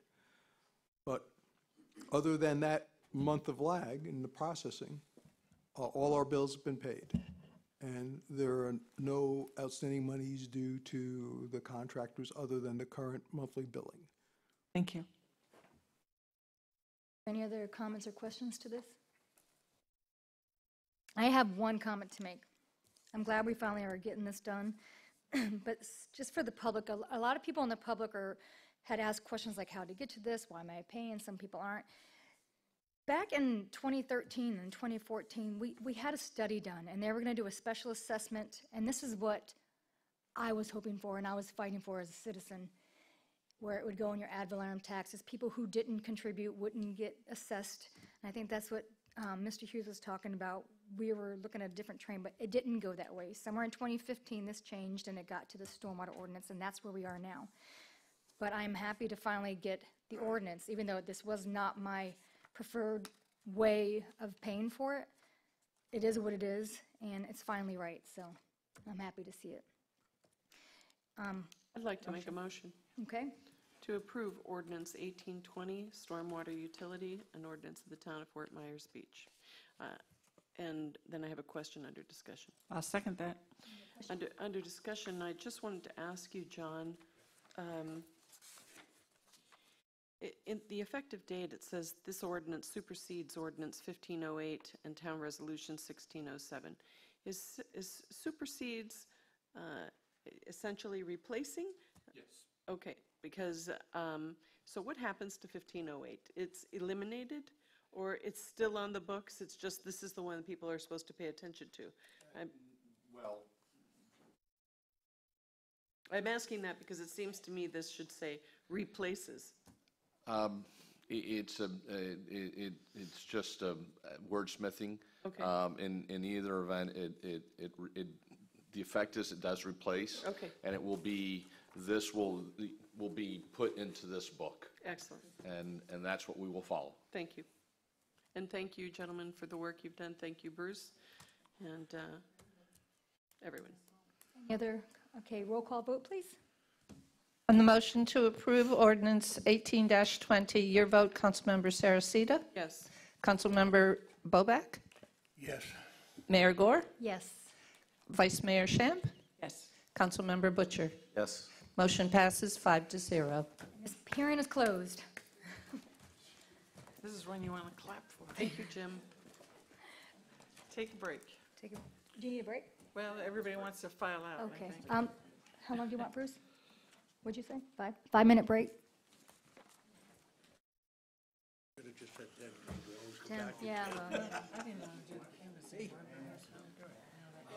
I can't, but I'm totally supporting him.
I'm ready. Hey, it's 10:34. We'll call the meeting back to order. We are now on Administrative Agenda Item B, Third Amendment to Lee County Master Transportation Agreement for Estero Boulevard Project. Approve the Third Amendment to the Lee County Master Transportation Agreement for Estero Boulevard Projects as presented. Roger, I'll let you start, but I have questions. So the council and the community should all be aware, obviously, of the Estero Boulevard project and the fact that the town integrates its work, being the water on Estero Boulevard and the stormwater on the side streets with Lee County and their contracting and project team. And they have set forth a schedule with which the basis is completing the project by the end of 2021. And they are adamant, and everyone is working extremely hard to make sure that that occurs. So within the county schedule is the dates that they are requesting us to complete the work that interfaces with their work.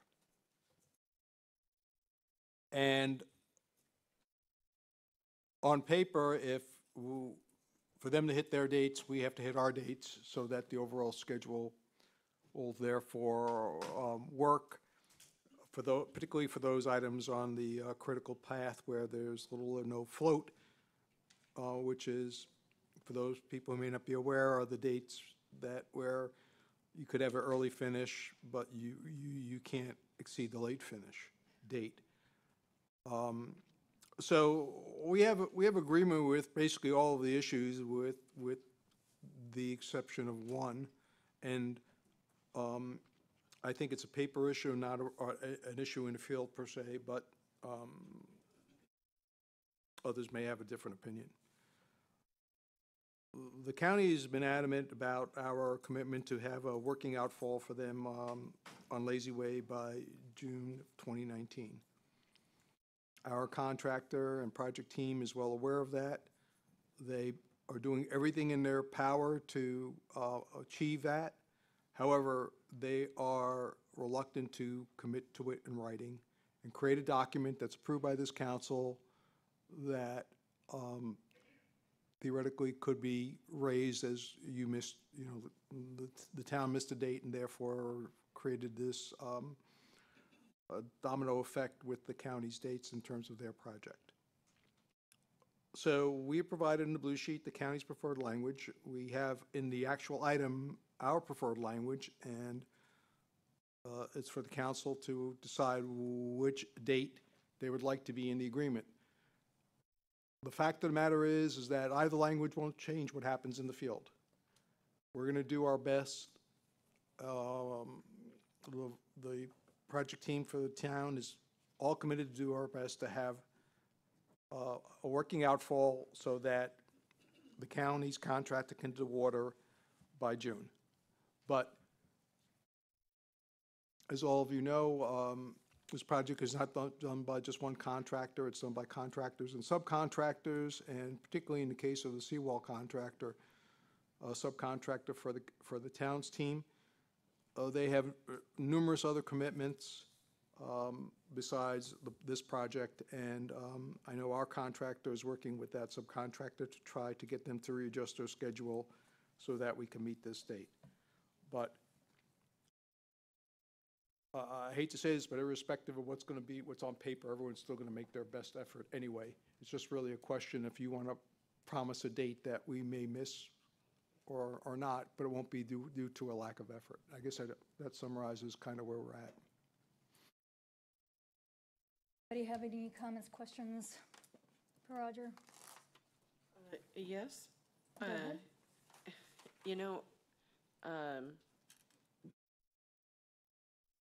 With all due respect, Roger, if we didn't have dates and expectations, we never would have had to have a contract to begin with. We could have all just said, we're going to do our best and go. I guess I feel like if Mitchell and Stark feels that they can accomplish that, I mean, the whole bit surrounds the Lazy Way outfall, right? So if in fact Mitchell and Stark thinks that they can accomplish it by June, I think that it's important to memorialize it. If they don't accomplish it by June, then, you know, we can certainly understand that. Things happen. I'm sure there are other things that haven't exactly happened on the timeline.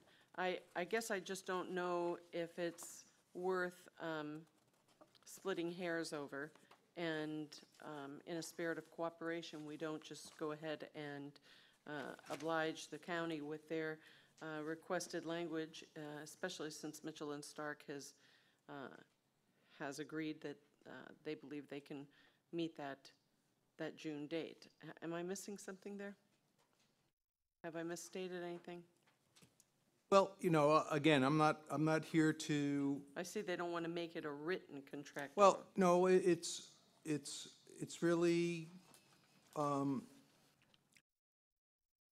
it's really a matter of the fact that, you know, I'm frankly, you know, this whole document really, in my opinion,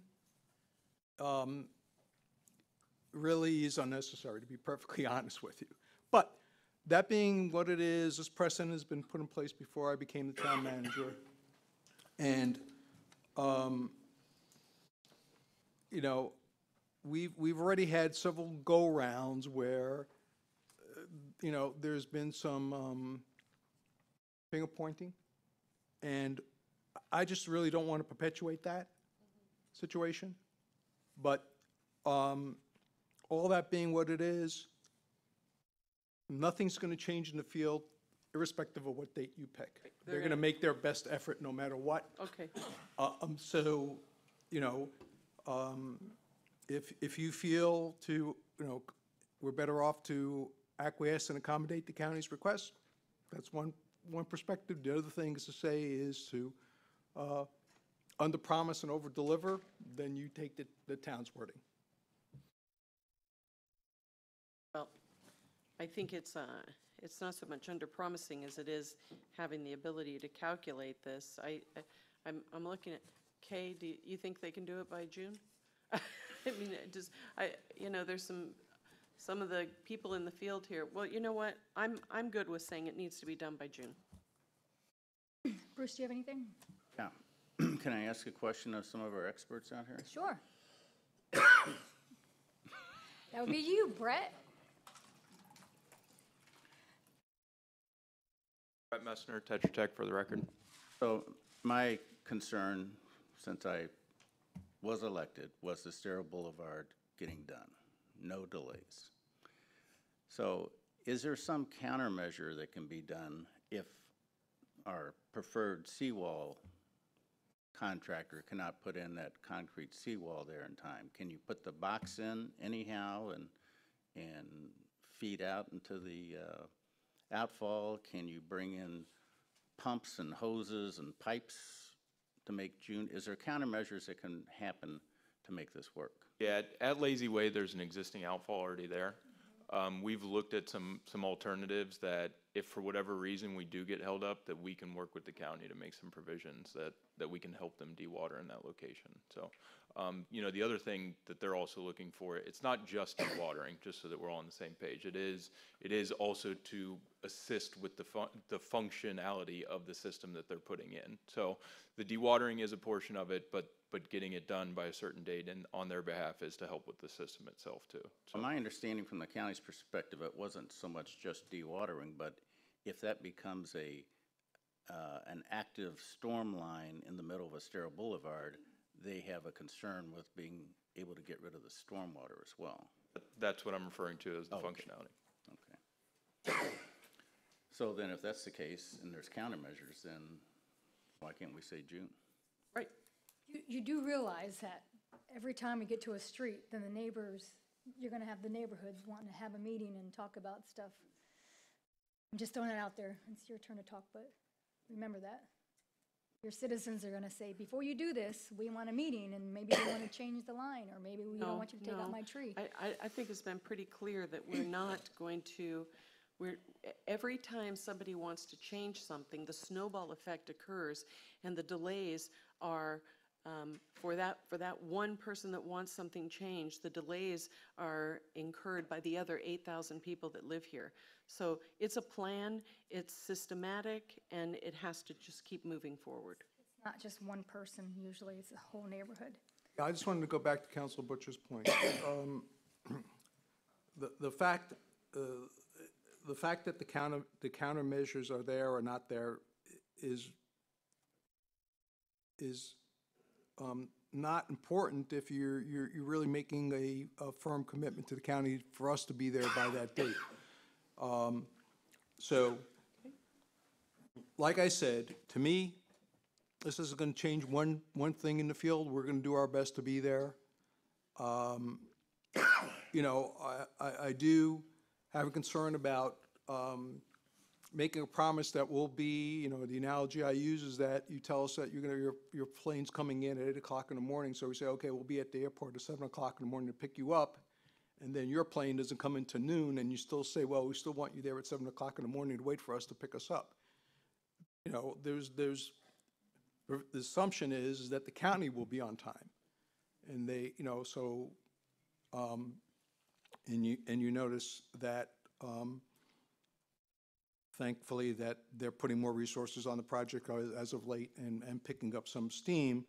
But there's some questions even whether or not they'll be there by this date or not. But all that being said, we're going to make our best effort to accommodate them as we would on any request, whether it was in writing or not. The question is, do you want to make that commitment in writing? It's that simple. What's the downside if we put it in writing that we're going to be there as the county wants and we're 3 days late? Well, I think the downside is going to be the same downside no matter what. If it rains tomorrow and it delays them, they're probably going to say, you know, the town is partially responsible for that. So, you know, that's going to come with pretty much anything that happens. So there's no penalties, is what I'm saying. No, it's just a commitment, and you know, then you know, you sort of get into the, it may hopefully not, but you know, may evolve into the blame game. But by us showing that we're going to provide an outfall in some fashion at that time, then that puts pressure on them to make sure that they're there at that time as well. So it goes both ways. Well, we've been for 2 years waiting for them to fix Red Coconut. What if we come into a same glitch as they got into for a 2-year holdup? Talk about it, like they talk about it. That's why I wouldn't make a promise. Have we signed these on any of the other outfalls? This is a third amendment to basically to the schedule. We have a separate set of agreements as to funding, and then we have these agreements as to schedule. And again, let's not forget that we're having weekly meetings, we're having monthly meetings where, you know, we count on the county to approve our permits in some cases and help us get Army Corps approvals and other things. So we're partners in this.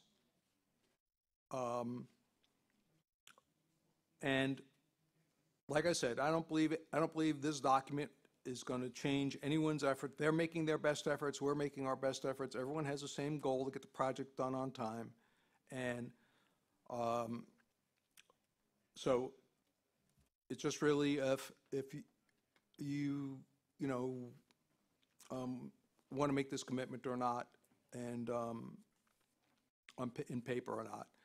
It won't change, as I said, it won't change what happens in the field. We're going to make our best effort. Our team is 100% aware of what the county needs, when they need it. We have meetings weekly, we have meetings monthly to discuss those things, and it's just really a question of, I'd rather under-promise and over-deliver than be in the other position, but it's whatever your preference is. What happens if we don't sign this? Nothing? This is, and the last time we did an amendment was 2016, December. Dennis, you and I were the 2 no votes, but it passed 3-2. But there, when you say in here, Roger, it says, the Master Transportation Agreement is hereby amended to update Section 16-6H as follows. And when I look at this, I wish that you would underline things so that we know exactly what the amendment is, because I had to go by word for word. And council, I'm going to say, excuse me, because you guys probably already talked to Roger about this. I haven't. I was at MPO all week, and then both my kids were sick, so sorry that I have to do this right now. But number 6, town obligations, H. It's changed from what it was, the amendment that was made in 2016. So the table itself has changed, obviously. But if you look at the outfall locations in 2016 and the desired completion date, Hercules, July 2017, Bayview Avenue, July 2017, segment 3-4, July 2018, segments 5 and 6, December 2019, Denora, August 2017, Bay Road. I mean, these were not, those weren't completed on time, is that correct? My understanding. And nothing, I mean, so we don't have to approve this because, I mean, you don't know what's going to happen. We could be done earlier, later, but not just that. If you look at H, where I have a little notes, it says, it used to say the county desires that the improved shared outfalls be designed, and now it says the county, sorry, I have to find it because it's not underlined. County road work. Now it says the improved shared outfalls will be designed, permitted, constructed, and fully operational. So it goes from, working together, desires, to now it's mandated, we have to. I don't like that change in wording. Did you know that that wording change was there? Yes, well, I knew that the county was aggressively working to obtain commitments that back up their schedule to be done in 2021. And when we had our project team look over this document, and basically there's a copy that we have that's not before you, where basically our project team has signed off on these dates. The only commitment within here that posed a concern was that one commitment dealing with the Lazy Day outfall. Everything else we believe that we can achieve without any caveats. So therefore, although the wording is stronger from this version versus the other version, right, we were okay with it, but that's why we pointed out the date issue with Lazy Way. But see, what I'm saying is that none of this was underlined. And to me, when you change it to a more aggressive like that, we should know that it's being changed. Like when you look at I, it doesn't say that you're changing I, but we are, because I did say the town agrees to allow the county unrestricted access to the town roadwork construction site to inspect the construction progress of the conveyance outfalls. I now says the town agrees to the extent that the county requires an outfall for convenience of construction, that the town and its contractor will use its best efforts to accommodate Lee County's actual progress in the field. There's just a lot of word changes, and also I needs to go underneath the table because H is what we're looking at here. It's just, so we're being told that the only change is section 16-6H, but actually it's not true. There's more changes in this that I think that we need to discuss. There's a new L, or is that 1? Is that a number 1? The town agrees. Okay, I don't know where this is in the previous amendment. Like I have the previous agreement.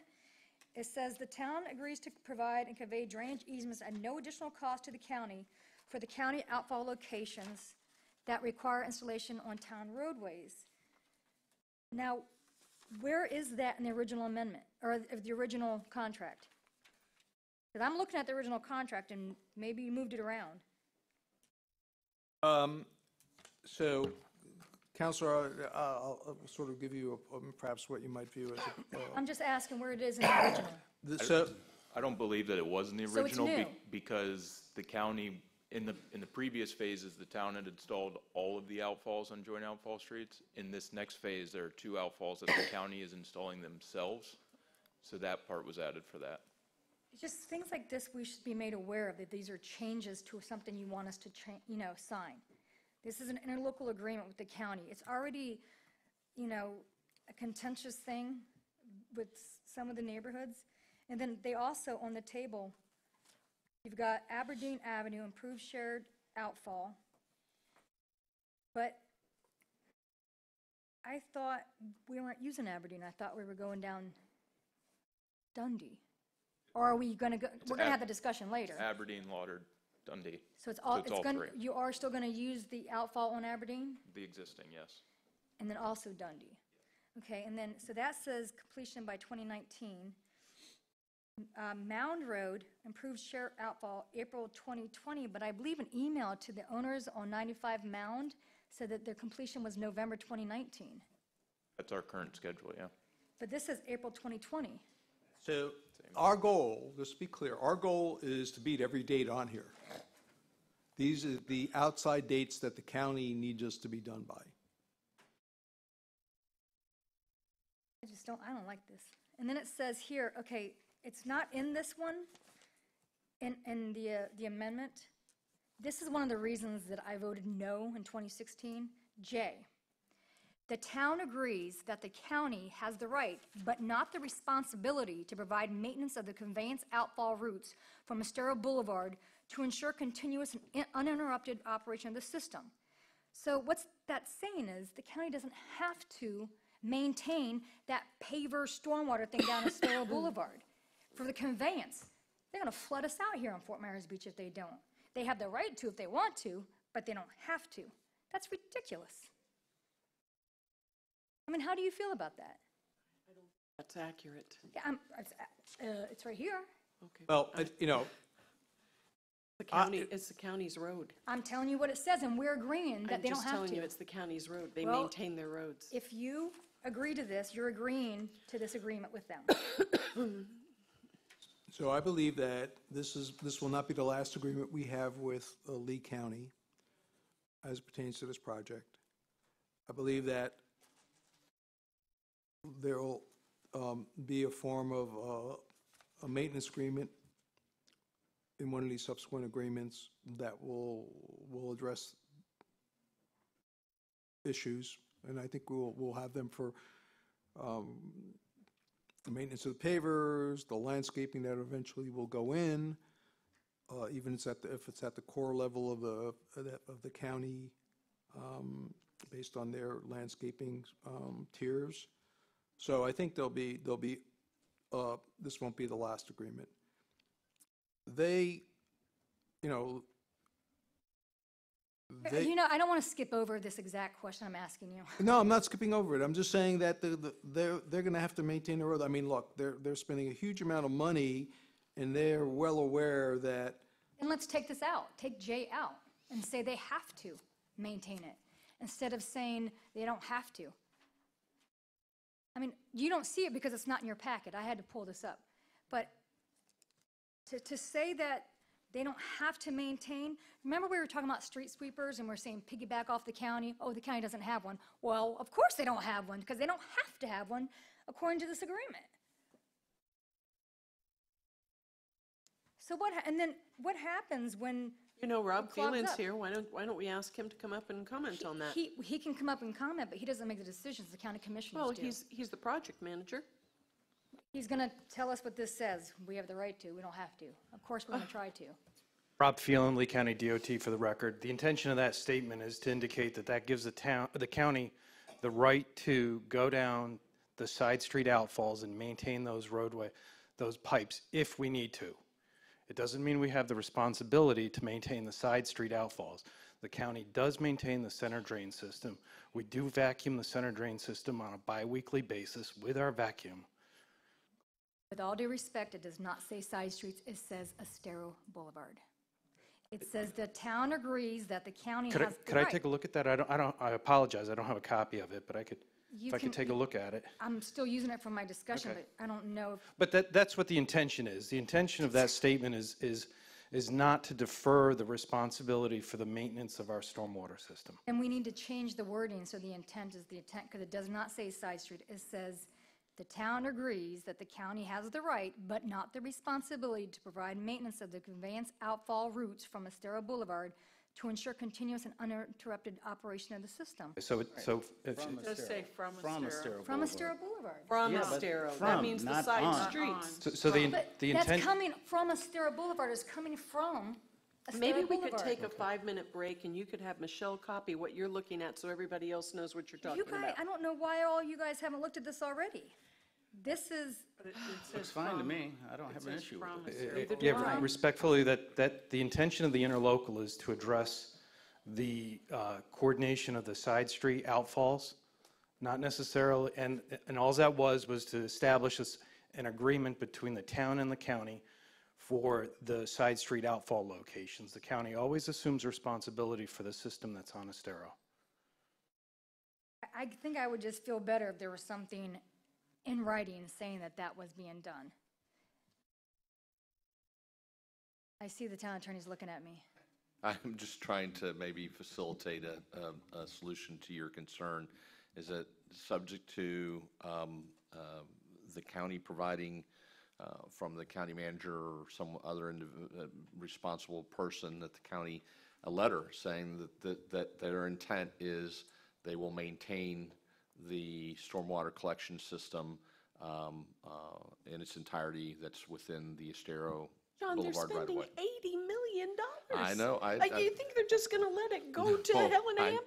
I mean, it's just understand. the whole conversation's ridiculous. It's not, you know what, Anita? It's not ridiculous. Well, You know, I didn't agree to you- this to begin with. This Oh, was, and you know what? You violate a policy and procedure when you bring that up, because in our policies and procedures, it clearly states when the council takes an action, it is the council's action. It's not what you said or I said or Dennis said. It's the council's action, period. right now, we're talking as a group, and I'm explaining why I didn't approve it last time, and I still have the same concerns. Okay, well, maybe somebody else could share their concerns if they Well, have I'm not any. done. So, let's go back to under recitals, the whereas.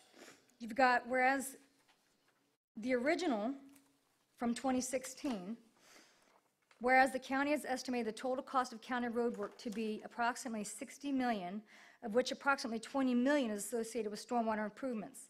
Now it's approximately 81 million, of which approximately 27 million is associated with stormwater improvements. That's another change that's in this that we weren't told about. That's not an H, that's in the whereas clauses. Right, but but there are things that affect the town, and there are things that affect the county that have no ramifications to the town. So to the extent you bring up things that have ramifications to the town, like if you have a question on the maintenance, we need to get that reconciled to the council's satisfaction. How much money the county spends is how much money the I'm a county spends. taxpayer to the county, so all tax dollars matter to me. I understand that, but that's not something controlled by the town, that's something controlled by the county. So if you're concerned about those numbers being too much money or being too little money, then when the county takes up this agreement for the county commissioner's approval, that would be the venue for that. Well, I think you're missing my point, is when this is brought to us, all these changes, not just to us, but for the public when they're reading this, these are changes that everybody should be able to see. This is an agreement that this is a big project. It's a lot of money for the county and for the town. All of this stuff should be in our packets so we see, the council sees, the public sees, the county sees what these changes are. And even down here, where it used to be 16 million now, or it was 22, now it's 16, it was 5, now it's 4. But anyhow, I'll get back to since you guys are not concerned with that part of it.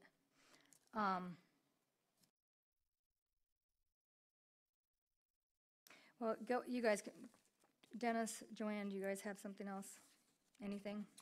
I would just say that I share your concern with regard to a maintenance agreement. It's something that needs to be done, that we'll be working on moving forward. I believe that the wording that you said from Estero Boulevard and the explanation that the county, that this is meant to, this is addressing outfalls, and that terminology works in addressing the outfalls. So I'm comfortable with that. My only statement would be that I have every confidence in our town manager with the amount of infrastructure projects that he has managed in his career. Gives me great confidence what he proposes and how he manages this. That being said, I wonder if there's a compromise position. If you're saying you're a little concerned about June, they want December, is there a position like July or August that makes you slightly more comfortable, but let's and we're still going to try to get it done by June? Is there some position there that's? I'll speak for the county. I'm going to say no, because they have a schedule for the entire project. And on their schedule, they have, there are certain dates that are critical path.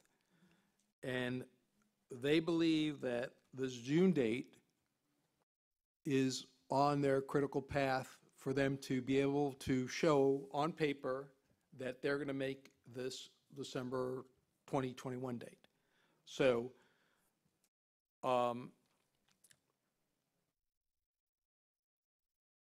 you know, the practical side of a schedule is a plan. You know, I mean, we'll face it, it's a plan. It doesn't change what happens in the field, other than you're on schedule based on the plan, or you're behind schedule based on the plan. But I don't think there's anyone involved with this who feels like, well, you know, we have forever to do this. Whenever it gets done, it gets done. I think everyone is pressing very hard to get it done as quickly as we can. It's, you know, we've asked our contractor team 6 different times, do you feel comfortable committing to this date? And when that person tells me no, I can't say to you, hey, let's commit to it, you know, and it's no big deal when he's telling me not to. Is there a penalty if we put June in and we don't meet it? Is there a specific penalty besides finger pointing and licking wounds? Not to my knowledge. And then finally, no, that's it for me. Thank you. Question-wise. You know, Roger, I had one more question. Brett might be able to answer this one. Originally, the county set a cap at $400,000 for all shared outfalls, and that was up to 20 outfalls. Is that still the same? That remains unchanged. So they still only need 20? There's no more than 20, and that dollar amount is a fixed amount. Okay. And it's my understanding that number from our review is a lump sum amount. I won't support it because I didn't last time, but you guys go ahead. I'm going to make a motion to Well, approve. hang on, Dennis had something to say. It appears to me from this thing here that all this is the county wanted to be able to point their finger at us if something goes wrong. Everything in here says the town will do this by this date. I don't see anything where it says the county will also have their stuff done by that date. It says the town agrees that we will put the outfalls in. It doesn't say anything about the county saying they'll be there at that time to be ready for the outfall. This is our promise to the county so they could predicate their Well, actions. Yeah, but that's fine, but what is the county promising us? Are they promising us they're going to be there at that time for us to meet it, or are we going to be sitting here twiddling our thumbs? Their schedule shows that they will be there. Again, these are pieces of paper. This is not what is necessarily physically what's going on in the field. I'm in agreement with you that if our contractors say they don't think they can make it by that date, we shouldn't promise to have it by that date. That's not, I want to be clear. They're saying they don't want to guarantee that. They believe they'll make it. They're going to make their best effort, but they don't want to agree to that in writing at this point in time. Roger, you said, But we're agreeing to it. Well, they're asking you to agree to it. Roger, you said, and tell me if I'm wrong, that you don't think this is necessary because you have weekly meetings, right? I'm just saying that these are standard courses of business for governments, but this document in and of itself does not change what's happening in the field. This does not add a crew or have a crew take a half a day off on Friday afternoon, or have a crew work a double shift, or get night work to expedite traffic, or this doesn't change any of that. All this says is they have an expectation that they're going to have to deal with stormwater in June in the vicinity of Lazy Way, and they're asking us to provide a way to convey that stormwater. But as Councilor Boback was pointing out, this doesn't guarantee they're going to be there in June anymore, you know. But I believe that they're going to make their very best effort to be there, just as we're going to. So it's an unnecessary amendment in your mind? No, I don't think it's unnecessary. I just think that I am So not hesitant, everybody's still gonna do a good job. I'm hesitant to tell you, to recommend to you to promise something that our contractor says that while he believes in his mind and he's going to make his very best effort to achieve it, to agree to that in writing. I agree with you.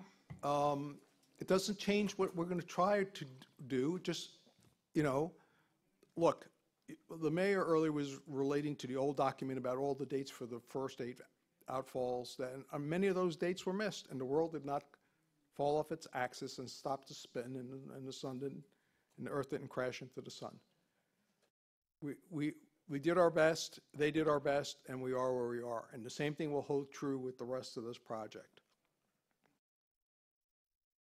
I'd like to make a motion to approve the Third Amendment to the Lee County Master Transportation Agreement for Estero Boulevard project as presented, including the language that Lee County has added, which it says the town acknowledges that the county requires outfall or outfalls to advance construction between Avenida Pescadora and Aberdeen Avenue. The town and its contractor will provide a minimum of 1 functioning outfall by June 19th unless an alternate date is mutually agreed upon by the town and county contractors based on actual progress in the field. Do I have a second? Second. All in favor? If I could just for 1 second.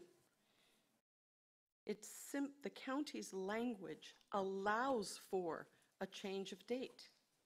It says unless an alternate date is mutually agreed on between the town and county contractors based on actual progress in the field.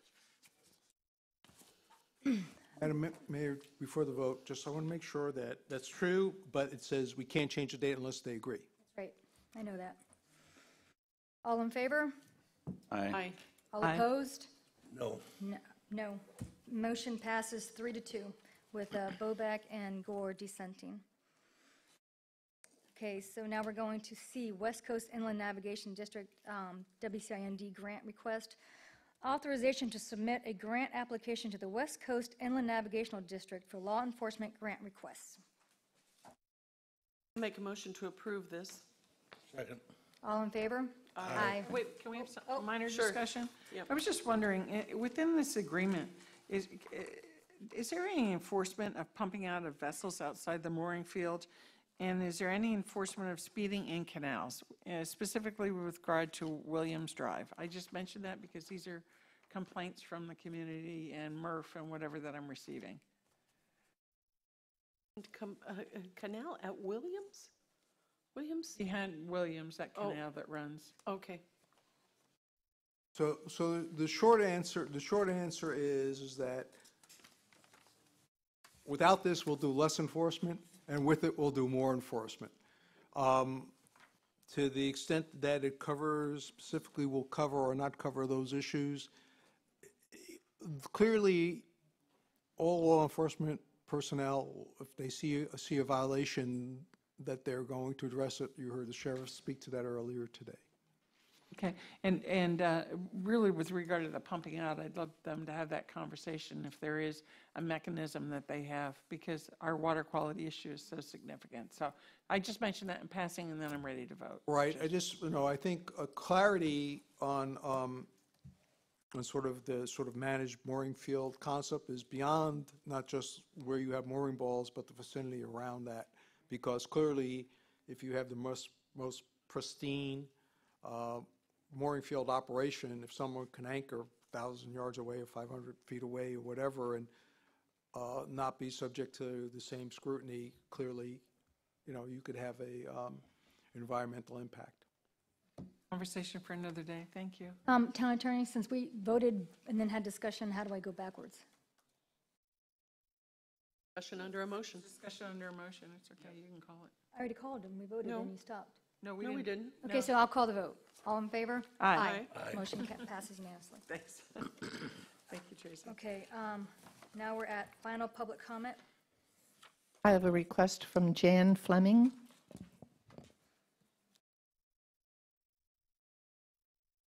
Decorated. Still decorated. I like that pink flamingo.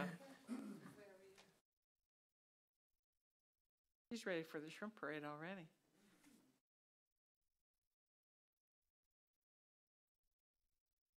Good morning, Madam Mayor, Mr. Manager, and Council. First of all, I would personally like to thank all of you who reached out to me after the horrific crime committed at the library on January 20th. My special thanks to Town Manager Hernstadt for easing the process to plan the memorial, and to Councilwoman Shamp and her husband Dan for creating a breathtaking backdrop for the memorial. There are no words to express to you how beautiful the large book display was and how it created a warm atmosphere.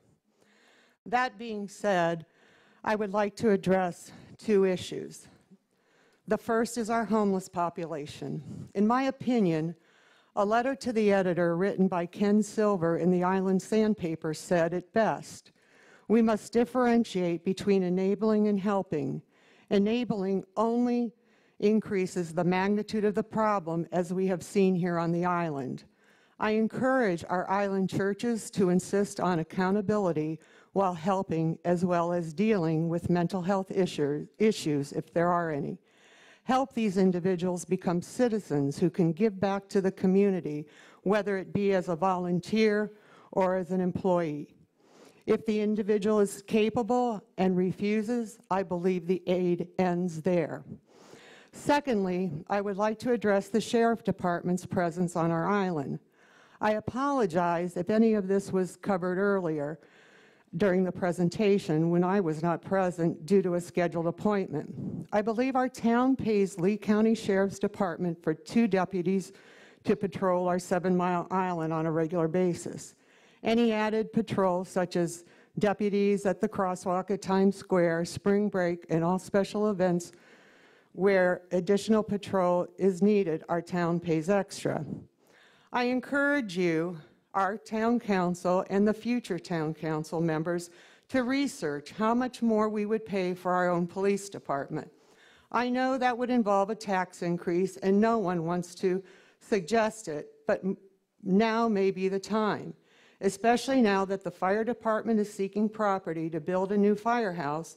Maybe the building could combine police and fire, and both entities could share the cost of that building.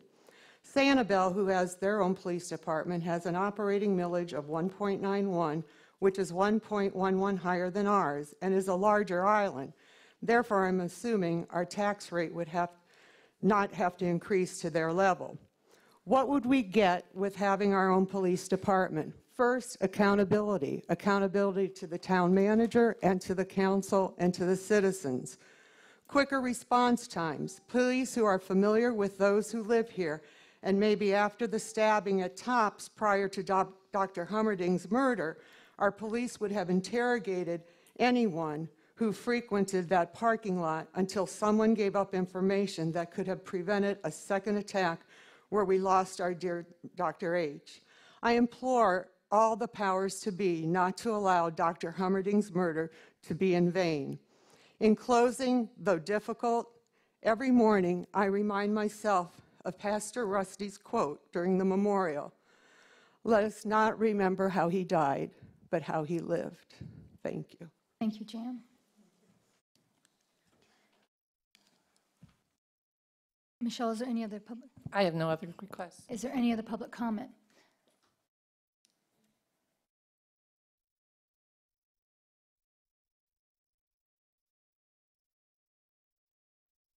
Mayor and Council, Leon Moyer. Where to start? First off, I admire people in government who are able to present a united face and civility throughout a hearing. But I get upset when I hear people acting somewhat randomly and quickly without thinking, because when we use words like, that is ridiculous, I think the word ridiculous implies ridicule, and that shows contempt for each other. Just wanted to mention that, and I hope you all respect each other. I've had a lot of experiences recently. I've been trespassed from the library for 1 year, just the past week. It's not an ordinary trespass. It was a 2-page email from the interim director saying I cannot contact him, the staff, or the board of directors. The only way to appeal that trespass is to contact the Board of Directors. I'm contacting everybody in Lee County to see what the alternatives are here. But this shows a spirit of the library that I am not allowed to talk about, or I will be penalized more. Mr. Moyer, is there any other public comment? Public comment is, oh, Good morning. Just ask you guys to excuse my ignorance of how this all works. and state your name for the record. My name is Daniel Israel. I'm a traveling entertainer from Baltimore. I have been performing down at the beach as a street performer for the past 2 years, and I just wanted to introduce myself. I have an appeal because my background came back and I got denied for my permit, but I just wanted to come and introduce myself, and I guess whenever I get scheduled for the appeal, I have documentation just to provide with you guys for a reconsideration. So I thank you guys for your time, and I honor you guys for just your concern for the safety of the public. So thank you guys. Thank you. Is there any other public comment? Public comment is closed. Town manager items? Madam Mayor, members of the council, at the last council meeting, some conversations came up about the Gulf Beach Road dinghy dock. We provide you in your agenda kit some historical documentation.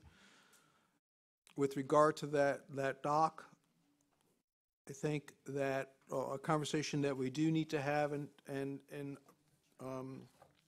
at a future MP is dealing not only perhaps looking more closely at that dock, but just generally our mooring field operation and how it's currently being performed, and whether we should look at some alternatives up to and including perhaps putting moving our operation to a trailer adjacent to Bay Oaks Park to be our marina office, or to continue our contract relationship, and a variety of other issues. But specifically, there were some questions raised about the origin of that dock and how it got to be there and whether it should continue to be there, and we provided you some background in your kit. Dennis, you brought this part. Did you have any comments on this one? Well, yeah, so basically reading this, it's TDC money paid for that, Roger? And does that mean we can't remove it if we so desired, or we can? I believe we can. What would be the consequences of that? Would we have to pay the money back? I don't necessarily believe so. I believe that the consequence would be, prospectively, from the TDC's perspective of, we ask for money to do something, we do something, and then we sort of unwind it a short time later before the item has served its service life. So they may be more cautious on how they approach one-off requests that the town makes prospectively, but I don't think there's a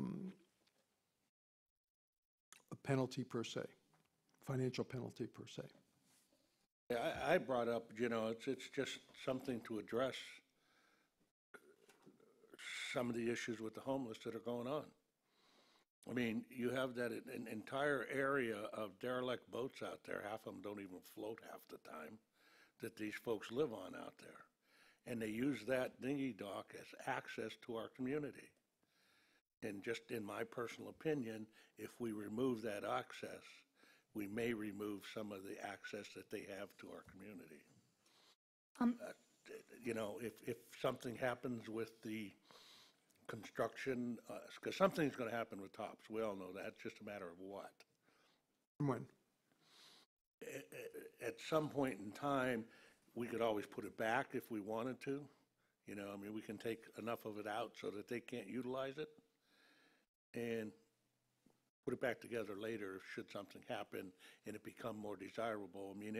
They come in, they're right there by Bay Oaks, by the ball fields, among other things. They congregate back there all the time.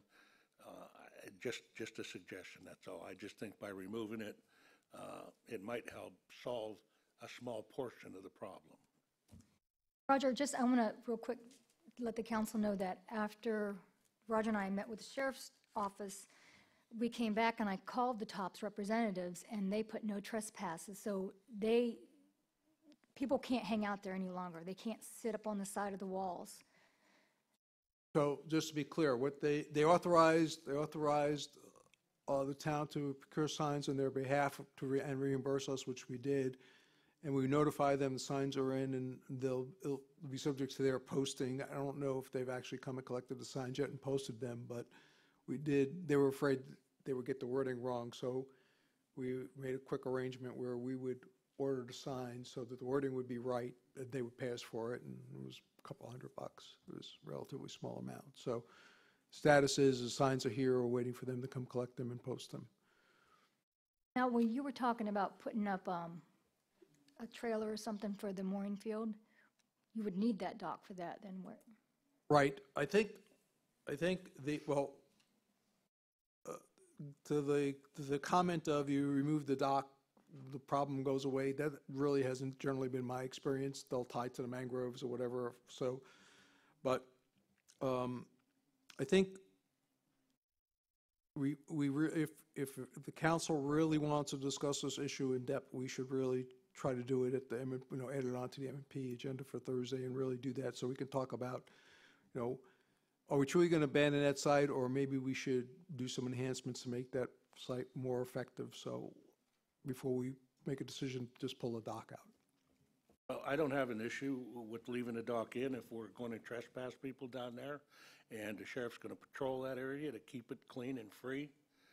Then I don't have an issue with it staying there. Well, you can't trespass from the dock, just from TOPS. The dock is public property. But TOPS is, and so, Right. and But so is Bay Oaks, Right. and the ball fields are our property, and we should be trespassing them as well. Right, so, we have some regulations about how you use the town's dinghy docks that, we definitely could enforce there. So there's some things that we could do to enhance the current situation, up to and including moving our marina operation there. So it's, there's incremental things we can talk about. And to do that, I would like to try to have this conversation when our the person who handles the marina operations for us, Sean Austin, is available and can help me answer your question. So if this is very timely, I would say let's talk about it on Thursday. If it's not, so if it can wait till, or if you prefer, we could schedule it for the subsequent MP. I'll kind of withdraw, so to say, my request to remove it, as long as we can patrol it down there and we make sure that it stays cleaned up down there. The one request, and I suppose I should have said something when the sheriff was here, but that eye in the sky that they have, I believe should be moved back farther so that they can see down that road. Right now, it sits in the middle of the TOPS, and all they can see is the corner of the building. They can't see that activity back in there. Yeah, I think, I don't want to be the one tasking Council Butcher, but, in the conversation when the sheriff was here, he was going to he sounded like he was going to have a follow-up conversation with them and see what the field of view of that is based on where it is, and perhaps an improved field of view by relocating it. You talk to them, Bruce. Make sure that they Is that a can fair see down statement, that area, Counselor? because that's where the majority of the problem is. Go for a ride up on the TOPS, we'll see. Okay, is that it for the dinghy dock? Yes, as far as I'm concerned. Roger, the next item, Glenview Manor. The Glenview Manor is on our list of streets to replace the water line on. For those of you who or don't remember this, it's a private road. And in many cases, while we have an easement for a water line, what happens is when you actually, we can maintain the line within that easement, but we can't really construct a new line within that easement. And therefore, we're approaching the property owners for additional area to work in to replace the water line. They have come back to us with a series of requests to obtain that additional area. So we may find ourselves in a position where we have to make some further accommodation to them, if the council agrees to that, or not, treat them like we treat every other road in the town. Basically restore to its current condition. And if that's objectionable to them, just tell them, okay, we'll skip over you for now and continue to work at other locations. So I guess the policy decision that'll be before you is they're asking for things, restoration and actions above and beyond what we would normally do on any other road. And I guess this is my A, making you aware of that. You may hear from them about that. And then B, I don't know if you're ready today to give us any guidance whether or not we should hold to the standard of what we do for everybody else, or be willing to do a little extra for them there. Roger, if it's a private street, it is a private road, can we not accommodate their request with an assessment? Oh, we can, but I don't believe that that's their request, but we could offer that but back I to, mean, counter-offer that back to them. If we're doing every other street to standard A, and they want standard A plus, and it's a private entity, then perhaps we could accommodate that by passing on the costs of the plus. That's correct, and the council has had a couple of conversations about how we could theoretically do that for any neighborhood who wants an enhancement. Do the private streets pay into the stormwater utility? I believe they do, but I don't know those two specific associations, it's basically condos on both sides. I don't know that for absolute fact, but generally they would. But this is a water line. I want to be clear, it's not a stormwater issue, this is a water issue. Oh, okay, I think I misunderstood. I actually agree with Anita's suggestion. I just think that, we would restore every other area, every other street. Like and if they want something additional, then, they could do it. Their concern, I don't think, was just restoration, it was access to construct, wasn't it? Well, so we have an easement there. We need a larger easement for construction purposes. And so therefore, we need to gain their consent. In exchange for their consent, they were asking for enhancements beyond what we normally would do. Oh, tit for tat. So it just becomes an issue of, no, we're not going to give you enhancements beyond that. And therefore, if you are insistent, you just won't get your water line upgrade, or we'll give you a water line upgrade and we'll do the enhancements either by a town contribution or their contribution, or a split. Well, if they want the water line, it seems like, we have to have access to be able to do it. Can we do it in a different way within the right-of-way without asking for the easement? Do we need Brett to answer some of this? Brett Messner, Tetra Tech. Being that it is a private road like that, you don't have your right-of-way access down that road. That's true, of course. So, no, it's a distribution main on a road, so you've got to keep it at a certain depth where you can put in connections and get them over to the meters. So there's no real other way to do it without obtaining the easements. So what do you need from us today? Nothing. I just wanted to let you know that, A, you may hear from them if you haven't already. B, what the issue is. And to the extent that there is consensus as to a response to them in terms of the enhancements, we'll be glad to relay that. And if there's no consensus to date, then we'll go from there. Comments from anybody? I put in my opinion already. How about? I don't think we should give any more than we give anybody else. Okay, so we'll relay that back to them. Brett, do you have anything to add, or do you think are we on the right track here? No, I think you're on the right track. Okay. I agree. Okay. Is that enough for that one? Yes, ma'am. All right, thanks, Brett. Okay, Aberdeen walkthrough. So I think all of you have been a recipient of emails with concern now that Aberdeen and the adjacent streets that are part of that outfall have been marked two ways. First, there's the right-of-way was staked out, and then trees that could, and other objects in the right-of-way that could potentially be in the way of the construction have also been flagged.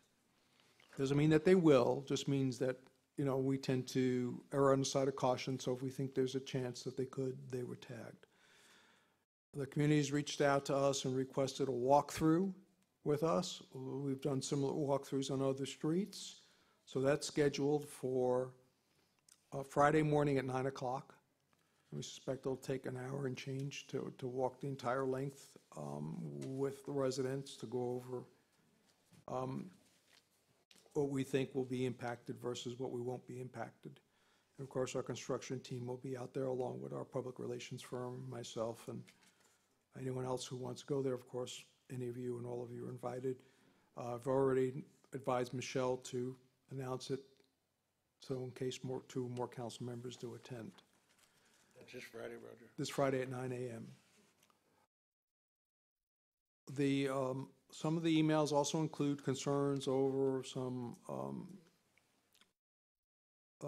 highly valuable trees, and to that end, the town has engaged an arborist to handle that review and permitting, if necessary, and trimming of those trees. So I just want you to be aware that we took the extraordinary step of hiring an arborist to handle that situation. And of course, they will have the training and expertise to do that trimming if it becomes necessary. How much does an arborist cost? Well, you know, if it wasn't this situation, probably just a contractor would have one of their folks with a chainsaw do it. We don't have the proposal yet from him for price, because it's a little more, because it's not just the physical trimming of the trees. I read a before report and after report and document all the trimming that they do. But, you know, I think that I wouldn't want to be responsible for cutting a valuable species tree any more than we absolutely have to, and have someone who wasn't an expert do that on our behalf. So I think it was a legitimate request, and it's a legitimate expense. Okay. You know, and I did this walkthrough already with Roger and the crew a while back. This is the one, the council didn't vote on this, but it was at a management and planning consensus was reached. I was gone, so it was 3-1 to go down the Dundee rather than Aberdeen. And unless anybody has changed their mind to make it, no? Hoping to get people to change their mind and go back down the Aberdeen road. But I've already done the walkthrough. I have the Beach Kids Foundation Golden Coconut Award that same day at 9 o'clock. So I don't know if I can make this. But I'm very close with some of the people there, so I know the issue. And I actually gave... The Aberdeen walk? Mm-hmm. I'll be there.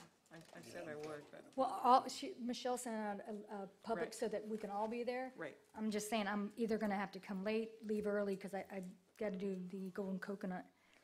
But I'm well aware of what they're going to be working on. Does anybody have any comments for this? Have you been getting the emails? No comments, though? My comment is that I really appreciated when I addressed it to the town manager, that he did take, as he says, an extraordinary year, or he made the appropriate effort, I think, on behalf of these live oaks, and thank you for doing that. And the truth is, any cut on those at all is going to be hurtful to the people who love those trees. But with an arborist there, I know that they'll do a good job, because they love trees too. So, thank you. And those trees have previously been cut too. It's not like they're virgin trees. No, just take note that after the Astoria Boulevard project is done, we still have to go down all the streets. So this is going to be an ongoing issue for the next council after that. Because when the Stair Boulevard's done, every street, me and Brett went over this a couple years ago, will have the same issue. So you're going to have lots of neighborhoods probably coming in saying same issues, with trees or not wanting their right-of-way taken away. I don't think people realize where our right-of-way is until that stake is in the ground. And they're like, so. I think it's unfortunate that people talk about their right-of-way being taken away. The right-of-way isn't theirs. But that's my point, is that I don't think people realize. Yeah. All right, we're hoping that as we get more streets done and people sort of survive it, I think a couple of council members have had their streets worked on, and yeah, it's disruptive, but you do actually survive it, and life returns to normal, and in some cases it's even enhanced by virtue of our work. Absolutely enhanced. So we realize it's a process, and we do want to try to be respectful and deal with everybody, and like the sheriff said earlier, we want to hear the issues so that we can try to address them as best we can. Do you have any other council or town manager items? No, that's it for today. Thank you. Okay, town attorney items. Thank you, Madam Mayor. I've previously handed out to you the first item, which is a proposed settlement between the town and a gentleman by the name of Eddie Sierra. Mr. Sierra has sued the town, alleging that the town's website is not ADA compliant. Mr. Sierra and his attorney were one of 100 plus private entities as well as local government agencies that have had this lawsuit filed. This claim was covered by the League of Cities coverage. They're proposing to settle this matter. The settlement actually predates my coming to the town, but I have reviewed it, discussed it with the League of Cities attorney, Mr. Stearns, as well as with staff, and there's no fiscal impact to the town. So at this point, I'd be asking for the council to authorize the Ms. Anderson to sign on behalf of the town the settlement document, as well as. I move to approve the request. Second. All in favor? Aye. Aye. Motion passes unanimously. Thank you, John.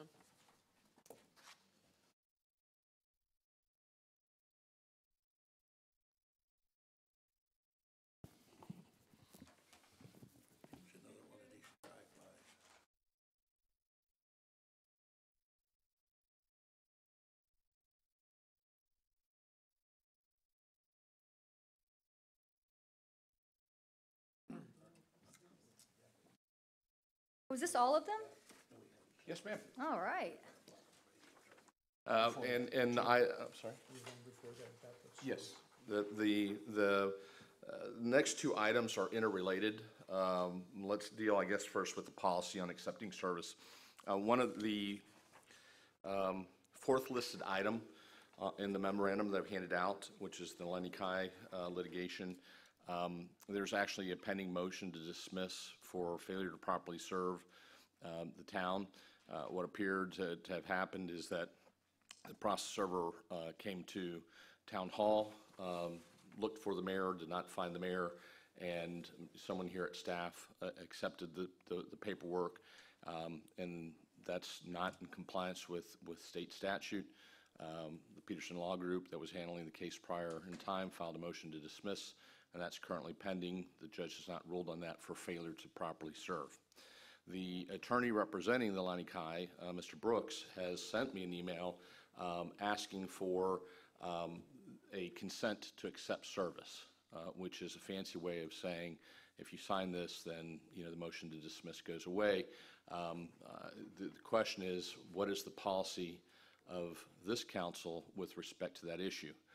Because in many jurisdictions, the staff asks for the ability to accept service of process on behalf of the town of the mayor because of the unavailability. Now, the flip side is anyone and everyone who takes the time to find out about anything about this town will come to the conclusion that you meet at least twice a month, that the mayor is always going to be here on those days, if not more often. and therefore service of process can really be accomplished fairly easily if that individual, that process server, does the minimum amount of investigation that may be that is required for that person to do their job. So I raised the issue in order to get some direction from you all as to how you wish me to proceed, not only with the Lani Kai litigation, but just in general moving forward so staff understands and has direction from you all. John, I have a question. This relates to the stuff that I forwarded you.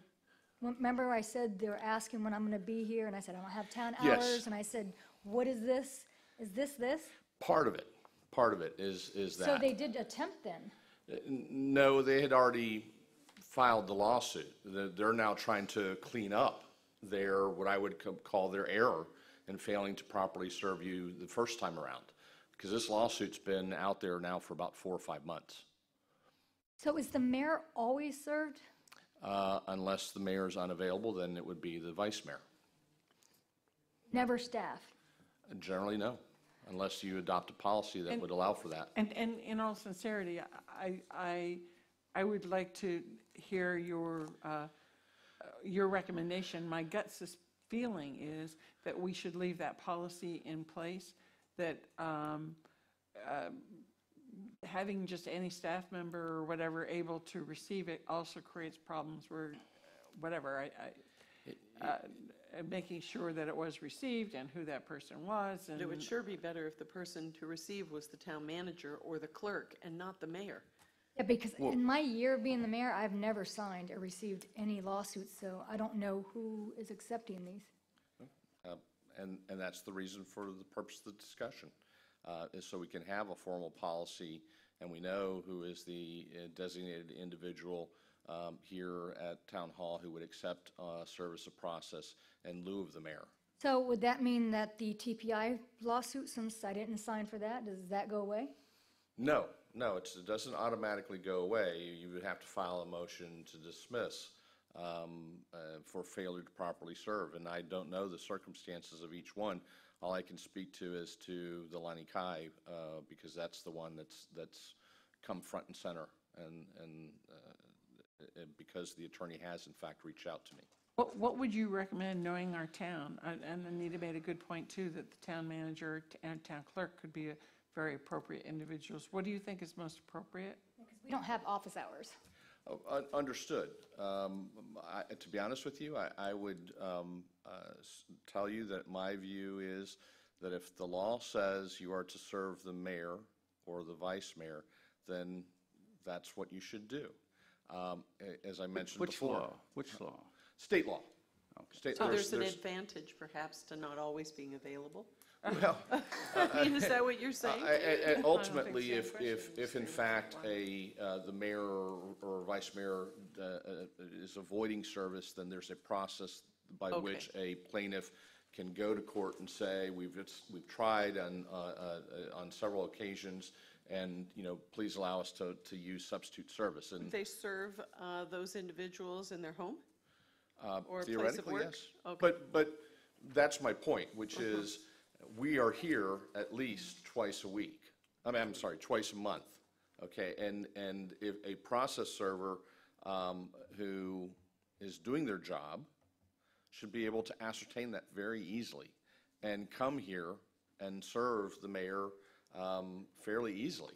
Well, I would suggest that we follow state law and continue with that then, the way it is. So I recently was asked when I would be here, but I didn't know what they wanted. I didn't realize they were trying to serve, and I sent it to John, and you said you were going to call the attorney and tell him. And that's what he sent, and he sent to me an email saying, will you sign this voluntarily acceptance of service to move the case forward? And I did not respond as of yet because I wanted to consult with my client first. Next time they email, should I set a date to be here?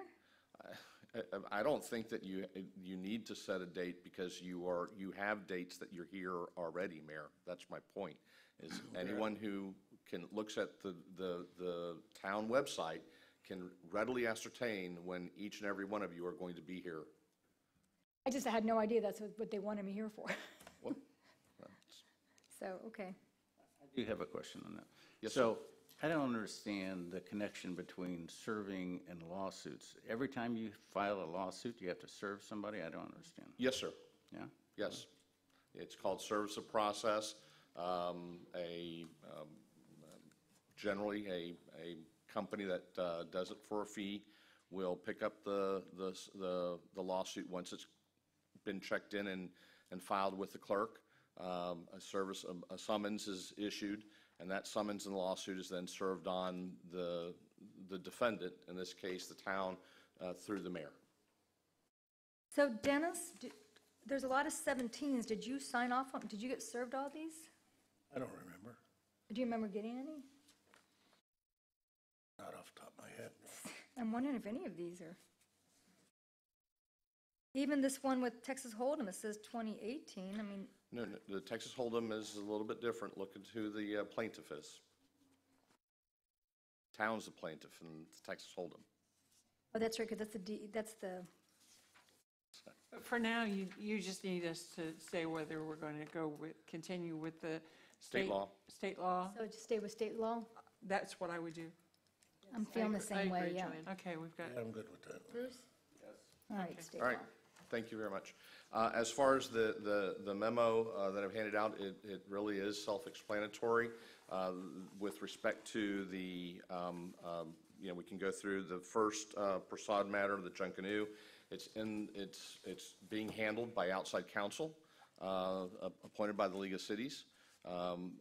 Jeff Hockman is the lead attorney. I've already spoken on a number of occasions with Mr. Hockman regarding this case. They're very able, they're very well qualified to handle, and that's essentially why we have League of Cities coverage, is for outside attorneys to provide that assistance if and when the claim is covered by our insurance carrier, which in this case it is. These are the two houses by Junkanoo's? So Yes, that's the covered first by one's the that. Junkanoo. Okay. The second one, the top of the mask case, which is the alcoholic beverage one, very recently, in the last 2 weeks, we received an order granting our motion for summary judgment, which I have previously forwarded to you all. So we have won that case, at least for now. Again, the town is being represented by League of Cities outside counsel, and I see no reason for any change to that. As you'll see, there's a statement at the end of each one of these paragraphs as to what we recommend the course of conduct, which is a notice of substitution in both of the first two items. The third item is a inverse condemnation claim brought by Mr. Jameson against the town. We have prevailed at all levels, and essentially this case is over. It is being handled by, by outside counsel again, appointed by the League of Cities. We will substitute counsel. The only item that's pending there is a motion for tax costs, where we're going to try and recover back some of the expenditures that had to be incurred by that law firm on behalf of the town representing the town. The Lani Kai litigation we've already discussed in brief. It's essentially, even though it's been around for, as I said, for a number of months, it's really at the beginning stages of the case, because we have this issue of service to be resolved. And so we're recommending that we'll file a notice of substitution of counsel and take over the representation of the town in that regard, because it's starting from scratch. Items 5 and 6 pertain to the Margaritaville. Item number 5 is the writ of cert, which has already been fully briefed. It's kind of an appellate brief setting on the appropriateness of your actions that you've taken with respect to that project. All the briefs have already been filed. Argument has taken place, and all we're waiting for is an opinion from the judge. To the extent that the opinion is in favor of the town, which certainly we hope for, it'll have a significant impact upon number 6, which is a companion lawsuit which alleges an inconsistency with the comprehensive plan. Both of those matters are being handled by Peterson Law Group. Due to the nature of the claim and their involvement, it's our recommendation that at this point in time they continue to be the primary counsel on those two cases, one of which is 95 to 99% done. And We will obviously, we'll file a notice of appearance and coordinate with them and keep you posted on how that case advances. But again, as I said before, if there's a favorable outcome and the case listed as number 5, it's going to have a significant favorable impact on number 6.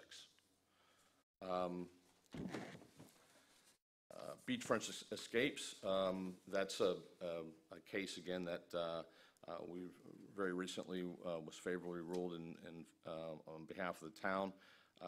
There's a motion for costs. That's the only remaining item that's been filed by Peterson Law Group. We recommend that they continue to handle the matter since that's all that is remaining, and should be resolved in very short order in favor of the excuse me, of the town. Case number 8 is a public records case. It is just out there.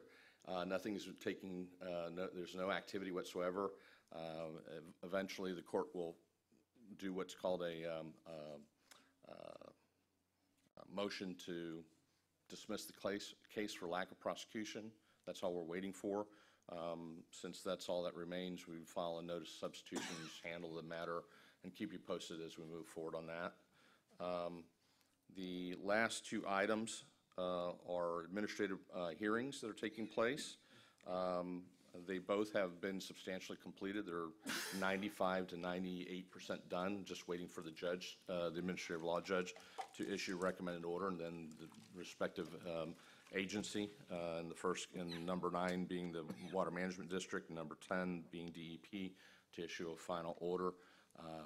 Depending upon what happens in each one of those cases, we'll report to you when the final order is issued and determine what course of conduct you all may want to take from that point forward, which could include an appeal if that's your direction. Both ends. Yes, Could I just ma'am. ask you a question about 9 and 10? I'm just curious, with the governor asking the South Florida Water Management District Board to resign, Mr. Goss has been appointed. I'm sure he's going to be appointing the balance of the board. Does this kind of go away? What happens with that?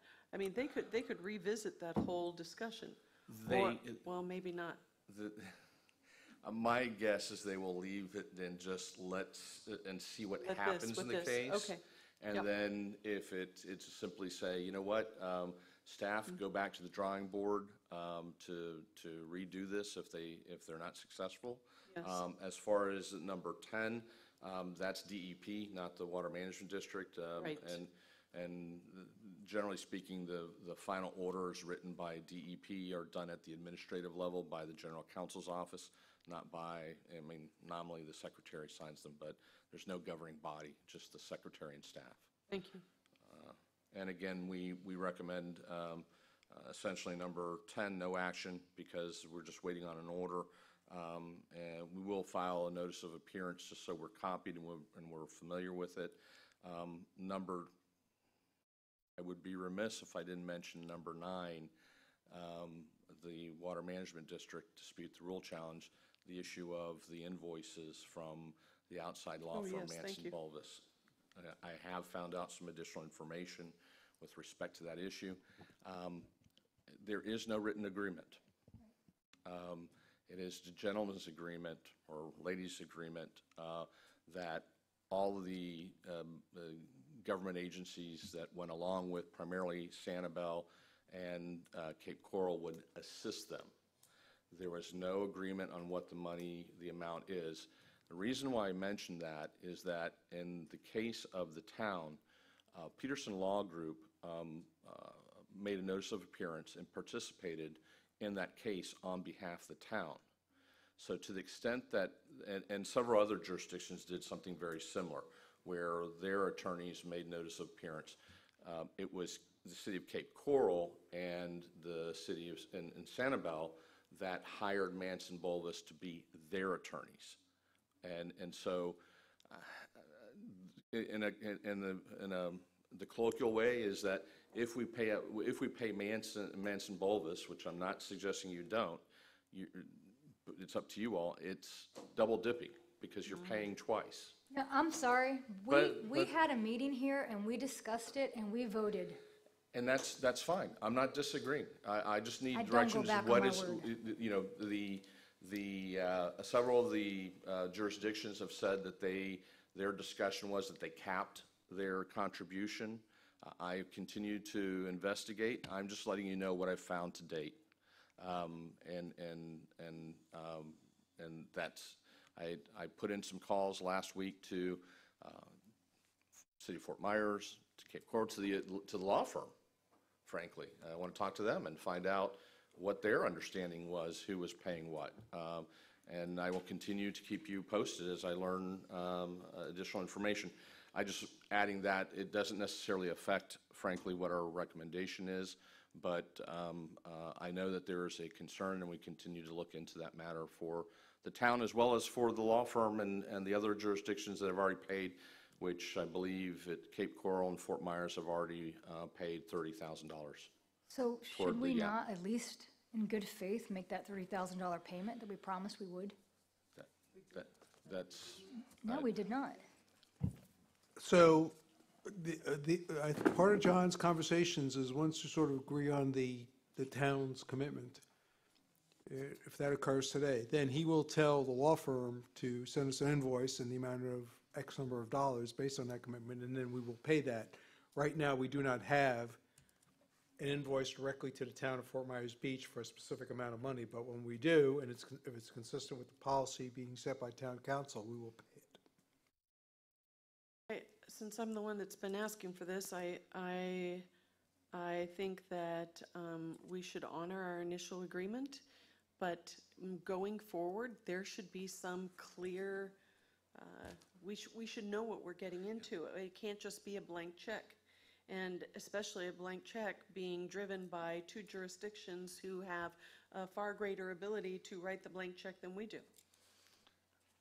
And they acknowledge their greater commitment and that they will have to make up the difference between what the other local governments contribute, including the town of Fort Myers Beach, to this law firm, since they do in fact have a direct attorney-client relationship with Manson Bolvis, because they physically hired them to represent them in this matter.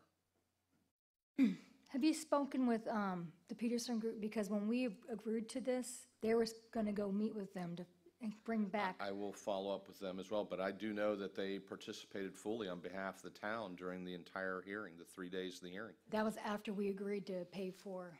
I understand. I'm just saying that as a result of that, you'll pay twice. Right. So we need to remedy this so that it's clear, outlined, and we know what we're working with. I mean, the next bill could be $50,000. We don't know. I received, as of this morning, the invoices for Manson Bolvis, and the total outstanding balance of what they've billed. I have to find out who's paid what, is $180,000. We talked about that. We knew it was going to be high. And so I'm, again, reporting to you as you asked where we stand with respect to this issue. Whether it's good or bad, the case is essentially over. So at this point in time, I don't anticipate any additional financial exposure to anyone at this point. So should we, in good faith, give them $30,000 like everybody else has its own, and then see where we go from there? I mean, this is for water quality, Lake O's, I mean. So the answer is you can cap you can say that it's $30,000, but at the end of the day, I want you to be clear. The way the town operates is we don't pay anybody till we receive an invoice that's been received for them, with the town, to the town on top, reviewed and approved by the user entity, in this case would be the town attorney's office, and then we issue the check. Okay, so Mayor Covielli is asking me when the town of Fort Myers Beach is going to. Ask him to send us an invoice. They gave me some, so Well, you want a different type of invoice? We need an invoice made out to the town, and at this point, I haven't heard you cap an amount, but if made out to the town and a specific amount of money, and then the town attorney will review that and say, issue payment for that amount or issue payment for a lesser amount. That's how it works. That is correct. I will I will, whatever policy directive you give me, I will then go back to the Manson Bolvis law firm, ask them to take their invoice, separate out of 30,000 for services rendered, and that will be, assuming I'm just picking that number, that would be your commitment and nothing more, nothing less. So just so that you know, when we decided to go with Manson Bowles, we had a vote, and we had to ask Cape Coral if we could join with them. And they said, I kind of feel like we owe them now. Cape Coral's already out the expense that we promised that we would be part of. Not only did we promise, we asked could we be part of as a council. But in there lies the issue. So at this point, we need to find out, A, is there a cap on the town's amount? So we need to get that resolved. We're only paying up to X number of dollars from that. If there's no cap, then we need to understand what the total bill was, what Cape Coral has paid, and maybe they paid the entire bill. I don't know, maybe they paid part of it. We need to find out then what portion they're expecting the town to pay, and then we need to get an invoice for that amount of money made to the town, and then we will pay it. If Cape Coral paid it all, then we would get an invoice from Cape Coral saying your proportionate share of this is X number of dollars. So how hard is that to find out? I'll let the town attorney try to explain that. Well, no one has any, I mean, I've already spoken to my peers in some of the other jurisdictions. There is no written agreement.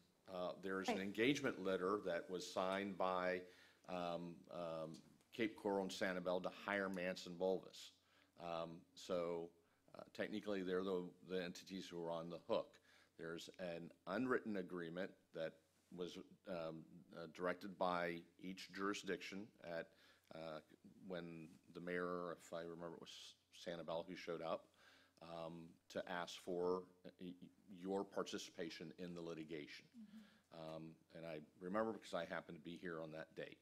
And everyone agreed and said yes, but there was no agreement on how much each entity would be responsible So can for. we make a motion now that to establish a limit of $30,000 and ask for an invoice? I don't know that I would do that because I don't know what it is. We said that we were going to join. I think we need to know what, if you say just 30,000, are we like going backwards what we Well, promised? the other communities have already paid 30.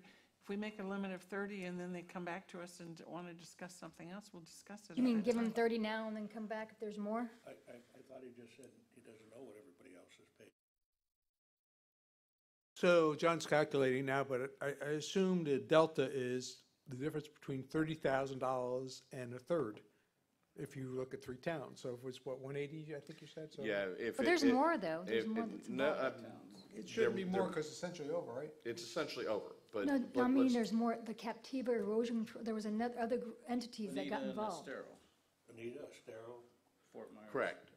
City of Fort Myers, yeah. They already paid. Sanibel already paid. So if you divide 180 and just ballparking by, we know at least 6 cities, that's $30,000 each. So do you guys want to do the 30 now and then say if there's more, bring us, I just don't want to be the only one not paying. Hold on, We've hold already on. sent an invoice. invoice. If you ask, I think But we need an invoice. We could cap it at 30, set a cap at 30 and then say that we need an invoice. and Can't pay it furthermore, without an invoice. Right. I would, with all due respect to the other cities and the law firm Manson Bolvis, who several, I know a number of the attorneys there, and they're very good. I would recommend to you, or my advice to you, is that you pay nothing more than $30,000 without a written agreement in place to how it gets split moving forward. I agree with you. I'm good with that. If there's going to be any additional liability to the town for any additional invoices or anything related to this case, it would be my recommendation that you direct me to secure a written agreement between all the affected agencies as to how that split is going to move forward. Because as we've said already several times, the case is essentially over. There may be some additional expenditures or work by the Manson Bolvis firm, and I would want to make sure that we are properly protected. We know what our exposure is on a percentage basis. Would you state the exact motion that you would like? I would ask you all to authorize staff, including the town attorney, to obtain an invoice from Manson Bolvis in the amount of prorated $30,000, which we will then pay, and any future payments would be subject to a written agreement between the town and the other affected agencies. That motion for discussion. Go ahead. So moved. Second for discussion. I know that Cape Coral already paid part of that, and so Cape Coral is looking to be reimbursed what we said that we would pay. That's what I was told. No, what everyone let is Joe looking know for he's is wrong. for everyone's potential contribution toward the total bill. I don't want to make the wrong motion because I was told differently. I was told that Cape Coral paid already and that we're reimbursing them for some of the Manson Bowls. Only starting at the date that we So agreed. it's, I think that's something for the town attorney to reconcile. So if your motion is to pay not to exceed $30,000, subject to a subsequent agreement, if Manson Bowles shows that they were paid in total by one of the other towns or whatever, or one of the other towns covered our portion, then we will get an invoice for them for our proportional share, and we will reimburse Whatever the them. invoice is from. Correct. Okay, thank you. Call the motion? Did we have to amend it, or? No, the motion's still the same, right? Okay, all in favor? Aye. Aye. Motion, did you say aye or no? Aye. Motion passes. Thank you. 5-0. And then the only other item that I would ask is that you all approve and direct me to take the action that's set forth in the memorandum, the recommendations as far as the cases that are currently pending. So moved. Second. All in favor? Aye. Thank you. Nothing further. Thank you, John. Thank you. Council member items, Bruce. I just have one little thing. It's just unfortunate, I thought, in this Sandpaper article the other day when it was quoted that a resident spoke at Town Hall and said he felt bad because he didn't call the sheriff, but it didn't go on to say that he'd called the sheriff many times in the past and he felt that they were not responsive, and that's why he didn't call the sheriff. And that was missed, and I just thought that was a mistake that should have been clarified for the public. That's it. A couple things with regard to, I guess, right-of-way. Got an email with regard to somebody storing construction materials, I think, on the Bay Access piece of Palermo. property on Palermo, I think. Could Base maybe swing by and make sure? Already have. Thank you. And then the other thing, and I talked to you about this, Roger, but I'm just going to state it that this, at the end of Oak Ridge, where it dead ends into Avenida Pescadora, and I'm wondering if the town can just check and see if posts and a chain have been placed in the town right-of-way, as has been alleged by a neighbor at the end property there that has its frontage on Avenida Pescadora. Apparently, the posts were later moved into the town right-of-way. Do we know if that's the case or not? You have a neighborhood squabble between two neighbors that my advice to the members of this council is you stay out of. I don't know, I've been dealing with this for a year, and when I went back and looked at the right-of-ways, it looks like they are in the town right-of-way. I pulled the survey maps from the water and stormwater, and I think that you need to check where those posts are, if they are in the right-of-way. So you have an issue there where the person who's complaining about the posts in the right-of-way is trying to, it was also a person who was using the right-of-way in front of somebody else's house. Exactly. So, like I said, you have sort of a complicated squabble between two neighbors there. The posts as they exist do not create a hazard of any size or shape. They are purely to prevent vehicles from driving through that person's circular driveway to go from Avenida Pescador to, I guess, Lazy Way. No, Oak Ridge. And that connection of those two streets has been constrained by somebody in the past to make it only where basically something a golf cart size could go through the regular roadway. So the person you're alluding to, Vice Mayor, put up posts and chains so that people wouldn't use their circular driveway to make that connection. Now, this, on the aerial view, it shows that Oak Ridge is not a dead end, that it goes into Avenida Pescadora. That's but it's closed. But I know you can't get through. Is it the intention of the town to have that be an open right-of-way or not, is my point? Well, Because you know, the town has the right to have it be open or not, is that not correct? It is. I don't know that anybody wants that. I think that's the,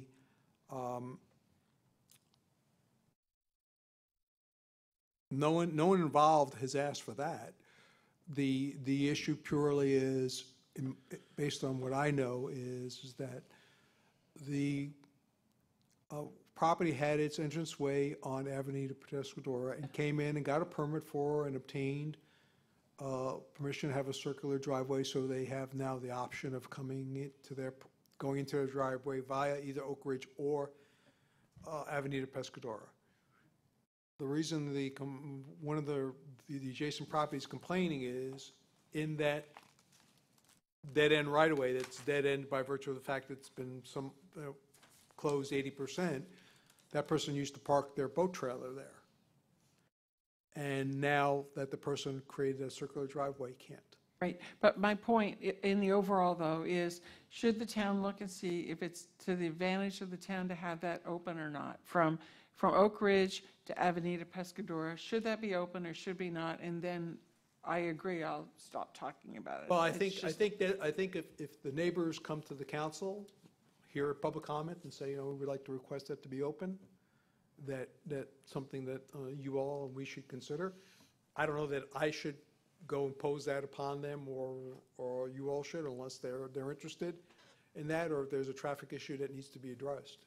Okay, thank you. But that is an option if the neighbors continue to escalate this argument. I would ask, Roger, I was going to ask Jason, I would like to see the permit for that new driveway in Avenida Pescador, just so that we can see if there's any condition that they had to close off the other one. I don't think that they gave them two driveways. I think they closed off Oak Ridge to have Avenida Pescador. That's not my understanding, but of course, you're welcome to see any public document we have. Okay, yeah, I'd like to see that one. Okay, go ahead, Joanne. The other, or a quick one, can TDC funds be used for sheriff patrol? So they can't patrol the beach, okay.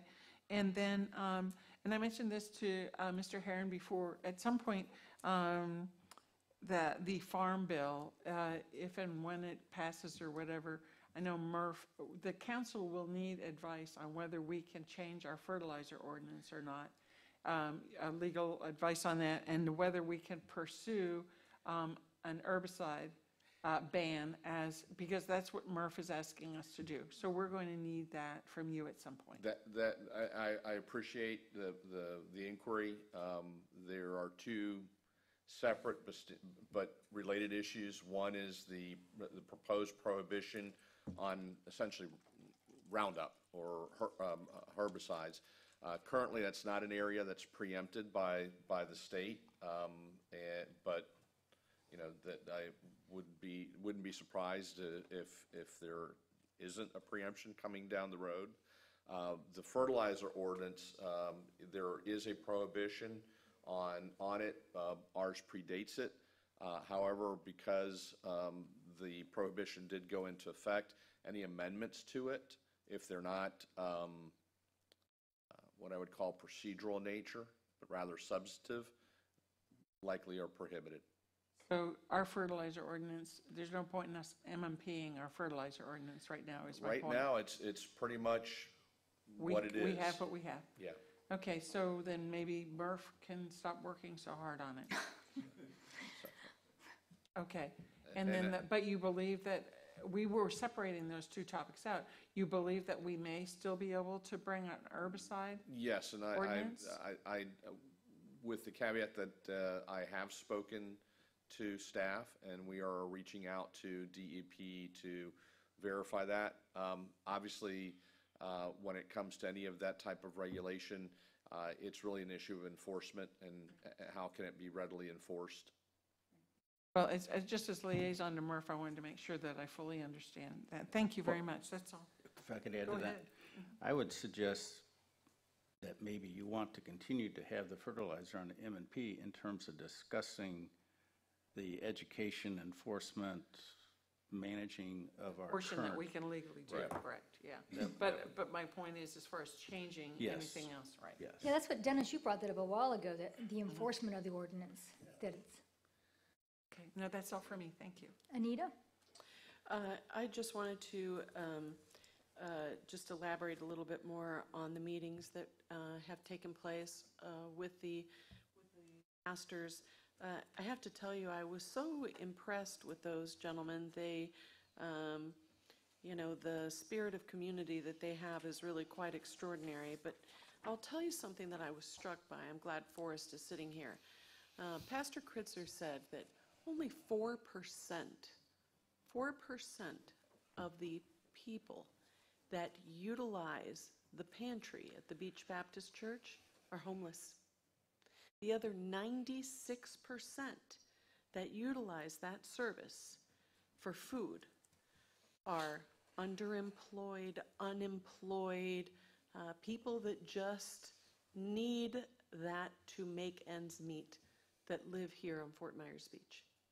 So it was surprising to me when I listened to them just how, you know, we all think we live in an affluent community, and we do. But there are a lot of people who live here who, without the aid of the churches, wouldn't be able to be here.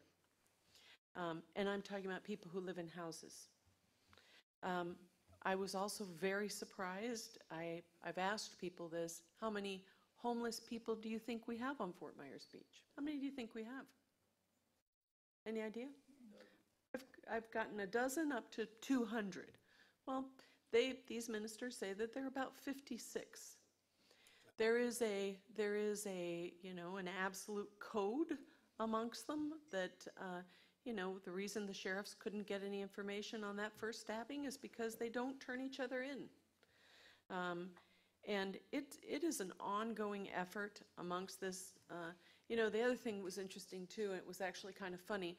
You know, we all know there's a ministerial association, but I guess the ministerial association has been very static, focusing on the religious practices of the various churches. I hate to keep citing Pastor Kritzer, but he says, you know, I know what the Presbyterians do. And then the Presbyterian minister said, well, I don't want to know what the Baptists do. And it was kind of funny. But what they talked about was creating a more active association where they're really dealing not with the religious elements of their profession, but with the community elements of their profession. And it was a dynamic, really dynamic meeting. And so also I'd like to just say that everybody points at Chapel by the Sea for the God's Table, but they only allow a facility for it. It's not operated by Chapel by the Sea, but by the community organization that's headed up by the Galloway Foundation. So, and funded by the South Florida Community Foundation. So it was really a learning experience for me. I appreciated everything that was brought to the table, and I appreciate the continued efforts. And the meeting with the West District was 2.5 hours. And they've really come up with a lot of great suggestions, and I think are at the forefront of the solutions that we need to implement here in the town. May I make a comment? Since they provide the location, it would appear to me that they would be able to set the conditions, I'm asking a question, whereby that location can be utilized, which means they could request a more complete set of services that go beyond just feeding. And the reason I mention that is when I looked at, I think it's the Lee Coalition of Homeless or whatever, and then you go on their website and you click on all these little red things like you do on any Google search, this store offers this, whatever, and it shows what's offered at each of these areas. So many of the areas offer a far range of services, whereas if you click on Chapel by the Sea, in all honesty, it says feeding, and then it says other things limited, limited, limited, whereas other places will say they'll offer psychological and housing and employment and different things. So I guess since you bring up the topic, from what I'm hearing from the community, is that the community expects or wants that we're not just, that food is just not given with no ever expectation of any other improvement or assistance, that just to feed without offering the full range of services is not to fully see the needs of that human being. And the needs of that human being go far beyond breakfast. So I guess that would be my statement, is I would hope that the churches would only provide the location if they're all also providing the full range of services that benefit that individual. So Look I'll at them give as you- a whole being. Yes, well, they absolutely do. I'll give you the church's position, which was they believe that it is their job to attend to any person in need, whether it's a loaf of bread or spiritual counseling. That's what they're going to do. Nothing's going to stop them. That's their charge in life. I wasn't able to attend the meeting at Chapel by the Sea that was with the community cooperative and the God's Table, the people who are working the God's Table program here. But Rexanne did tell me what happened at that meeting, and she said that there was that evidently in the past there had been a move to put into place protocols at Chapel by the Sea that they had some pushback on by the community cooperative, that they were trying to say, here are our protocols. And I guess there was a little bit of pushback from some of the volunteers.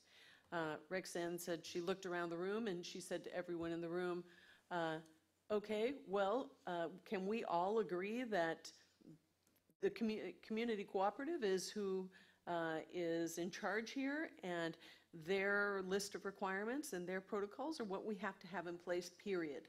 Can't be just how we feel like doing it. So I really think, and I mean, what you're saying, Joanne, is absolutely critical, but it's the difference between what the church is going to do and what the organization is going to do. The church is going to give the guy a loaf of bread. If that's all he wants, that's all. I mean, that's what he's going to get. And but this other organization, I think, is going to evolve to offer a better service to the town. I hope so too. You know, we're on this subject of, it was on my list to talk about, so I just want to jump in. You know, with the homelessness, the vagrancy and stuff, I think one of the problems is that I was taught you give a hand up, not a handout. And I feel like that we're enabling. Like when people are on drugs, you're not supposed to enable them to continue that way. Alcoholism, you're not supposed to enable. But when the same people keep coming day after day after day after day, and I'm not talking about mom with a kid at school who's just not making ends meet. I'm talking about single able-bodied men who are coming day after day after day to eat, and then they leave by 8:30 and they just kind of hang out and there's nowhere to sleep. I mean, if you have nowhere to live, there are facilities. We don't have them on the island if somebody wants to buy one and have a homeless facility, but there are facilities for people to sleep at. They just don't want to go because they don't want the rules. And I think that's where we have to come together and, you know, with the organizations who are helping and say, where's the stopping point? When do you say, listen, you've been coming here every day for 10 years or 5 years or whatever. You know, I know what you're saying, Tracy. I think what I came away from meeting with them was tremendous hope in their abilities, and I'm very impressed with their desire to serve. It's not as easy as, it's just not that easy. I mean, I will tell you that Jan Fleming's suggestion of our own police department, I've heard 100 times in the last 2 weeks. And there's some gentle balance between all of it that will make people feel a little more secure. I was kind of happy with the pastor that spoke earlier, because it seems like they're going to start to do something. Yes, they are doing something. So. Just Oh, yeah, go ahead. Just for your information, there's a few ladies on the beach there, too. It's not just all able-bodied men, okay, that are out there, and I'm sure All right, that- sorry, didn't mean to be sexist. But, it's real simple. We don't have the facilities on this island, and none of the churches have the facilities to treat the underlying cause of the mental health, the drug addiction, and the alcoholism. The facilities aren't here. There should be some sort of limit on the number of times that these folks can go get free food and clothes and haircuts and everything else until they can show that they have visited a facility to get some type of help. Go see a mental health counselor. These services are provided free at different places that treat the homeless and stuff. Or they're trying to get, the drug interdiction or the alcoholism. If you just keep letting them come every day and don't make them take responsibility for themselves, it's never going to change.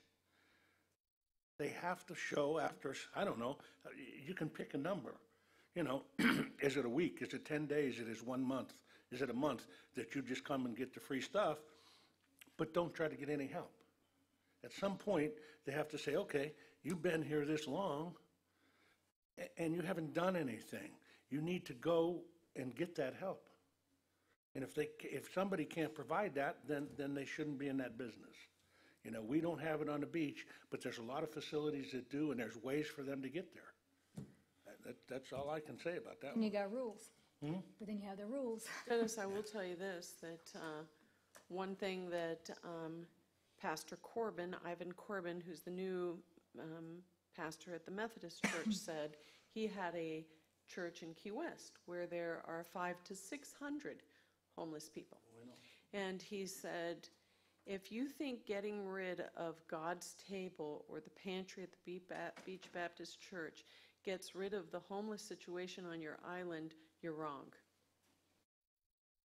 What's the answer? Well, the answer is that you're not going to get rid of it.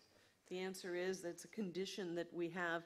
I mean, he told us about St. Petersburg. St. Petersburg literally bussed all their homeless people out of town. It was great for 2 weeks. And after 2 weeks, many more returned. It's just, it's how your community adapts and deals with it. I understand that, but if you continue to feed them without some sort of responsibility on their part, of course they're going to keep coming back. Nobody's saying that, I don't think anybody wants, there's a lot of people on this island that need help. There's no question about that. And I don't think anybody's trying to stop that. But we think it's time that somebody takes responsibility for their own actions, in my opinion. If they're going to come there every day, at some point, somebody needs to get them to that mental health counselor or that drug counselor or alcohol counselor. Is that going to help them? Who knows? Because if they don't want help, they're not going to get it anyways. But they should at least be made to show that they've made that attempt. You know what I'm saying? When it comes to like a food pantry and someone going and getting food and taking it home, that person has a home, they're going home and making sandwiches for their kids. That's different than... No. That's what you just said, that 96% of people live on the island. They do, but those people who don't have homes, like one gentleman said, I'm not homeless, I just don't have a house. What does that mean? It means that wherever it is that he stays, he feels that he's at home. Well, home is where his head is. Yeah. Which could be in the Matanzas Pass Preserve. It very well could be. But see, that's They could be- illegal. Now they're breaking the law. There's a lot of people that they're one paycheck away from being homeless. They could be sleeping in their car with a kid or two. And that's a totally different, separate Sounds situation than what we're talking about here with the homeless. These folks are not homeless because that was their choice. They're homeless because of whatever kind of a circumstance happened to them, they became homeless. That doesn't mean they're just going to live that way the rest of their life. They They're get trying to back pull on themselves track. out. But some of these folks don't do that. This is a lifestyle that they chose, most of them. And, you know, the mental health and all that stuff may or may not help them, but at least let's try to get them help. Make them at least go see and talk to somebody. And if you can't show that you've done that after so many visits, then you're shut off. All of the parishes already do that. Well, I don't know if they do or not. I'm just giving you my own Yeah. personal opinion, Yeah. that's all. I'm not privy to exactly what they're all doing. I'm just telling you how I feel about it. Like I said, nobody's trying to stop helping the people that need help. But enabling them and helping them are two different things. We've got the sheriff's commitment to oversee the community for a while. We've got the churches working together, trying to improve some situations. I say we let that simmer Well, and for a it while. percolates. I, I agree, Bruce, but you know, 10 years or so ago, we tried to talk to the folks at Chapel by the Sea when we were having this problem back then. They didn't want to know nothing. They just said, nah, we're going to do what we continue to do. Okay, hopefully we have some different people in place now, you know, and they're willing to work with the sheriff and the town to try to minimize the effect that these folks have and try to get them some help. So without their cooperation, obviously we can't do anything. All you gotta do And- is and go we're to not gonna Los solve the Angeles and issue. take a look if you want to see a real mess. Yeah, or Seattle. Or San Francisco. That's because they let it go too long. And they're, you know, how many times bigger than us? We couldn't put that many homeless people on the island. I wonder, you know, at Sanibel Bear Island, they don't have the same problem. They got well, maybe we need a toll. Is that all for, well, wait, we were on Anita's. Anita, it wasn't. I have no, nothing she- now else. to I was you. just All making right. a I report. only have two quick things. Roger, or no, not Roger, but John. John. Yes, sir. On that, the lawsuit against the Southwest Florida Management District, I meant to ask you, you said there was some extra dollars we'll be paying out because the Peterson Law Group went and participated. Yes, sir. Is there going to be any more of that, or have we put a stop to that? No, or what are we doing? the case is over. Okay. Do we have any idea what kind of a number that is? No, but I can find it out for you. Okay. Why would there be extra expense? They were our town attorney. Because my educated guess is it was litigation and outside the monthly retainer. Aren't we supposed to approve that? Okay. The only other thing I have is, I've gotten several emails, and this is for Roger, from some folks over there on Mound Road. Oh, they're on my list too. What, if anything, are we doing to help those folks? Or can we do to help them at Yes, this we point? Because you know, looking back at that interlocal agreement, they're not supposed to get relief with an outfall or drainage until 2020. Sometime in 2020, I don't remember right off the top of my head it was. So what are we doing, or what can we do to give these folks some relief in the meantime? Well, so their biggest problem right now appears to be the sheet flow coming from the church property. So we have a code case that we're actively working on with the church. We're using all the pictures and documentation that the residents sending us to advance that case. So we'll be taking them to the magistrate. Now, that in and of itself, you know, won't stop the problem immediately. We're proceeding with our design there to see what we can do to help them. But the fact of the matter is, for those of you who've been out there, is that the people who are writing you, their house is lower than the road. And they may even have some occupancy at the ground floor level. So, you know, it's a very difficult situation. Tried working with the church to whatever's wrong with their. We've been in property? contact with them. A long and- time. And Yeah, no, I'll we be honest were. with you, I think, you know, at this point, I think we, you know, I had an issue earlier in the last, over the last, I don't know, I'm gonna say month, that one or the other, one of you were involved with. And it was very interesting. We sent a notice of violation to someone, they received it, they came in and discussed it with us, they took action, they resolved it, and the problem got solved. And I think we're at the point with the church where we need to do that. Are there any swales? Unfortunately, I haven't been able to get down there, but are there any swales or pipes in that neighborhood that we could clean out that might Yes. help? And if that's a fact, if that's the case, we should be doing that right away. Well, my understanding is that those pipes were clean, the existing pipes were cleaned and inspected as part of our last year's effort, but we can check them out again and see if they've accumulated debris since the last time. But our observation is that the church's on-site system, permitted through SwiftMud, is not working, and that they have a large impervious area that's sheet flowing based on gravity into this other property. And our on-street system is, even working at its peak efficiency, is not going to handle that. The swales are always cleared out as they can be, And just so you all know, of that type of thing. this is an issue, it wasn't always happening, it's been happening for the past couple of years. So something has changed to make it worse, because when we went out there, last year when we went out there, the swales need to be cleaned out, but they didn't think they were. My neighbor Gail and I, we've been taking sandbags after sandbags out to that property to help them. It floods like nobody's business. Part of that is it's below the road, and even if when you get the swales cleaned out, the pipes cleaned out, or we put the drainage system in, below the road, if you get enough rain, it's gonna just drop on their property. But if it didn't flood and now it does, something tells you something's wrong.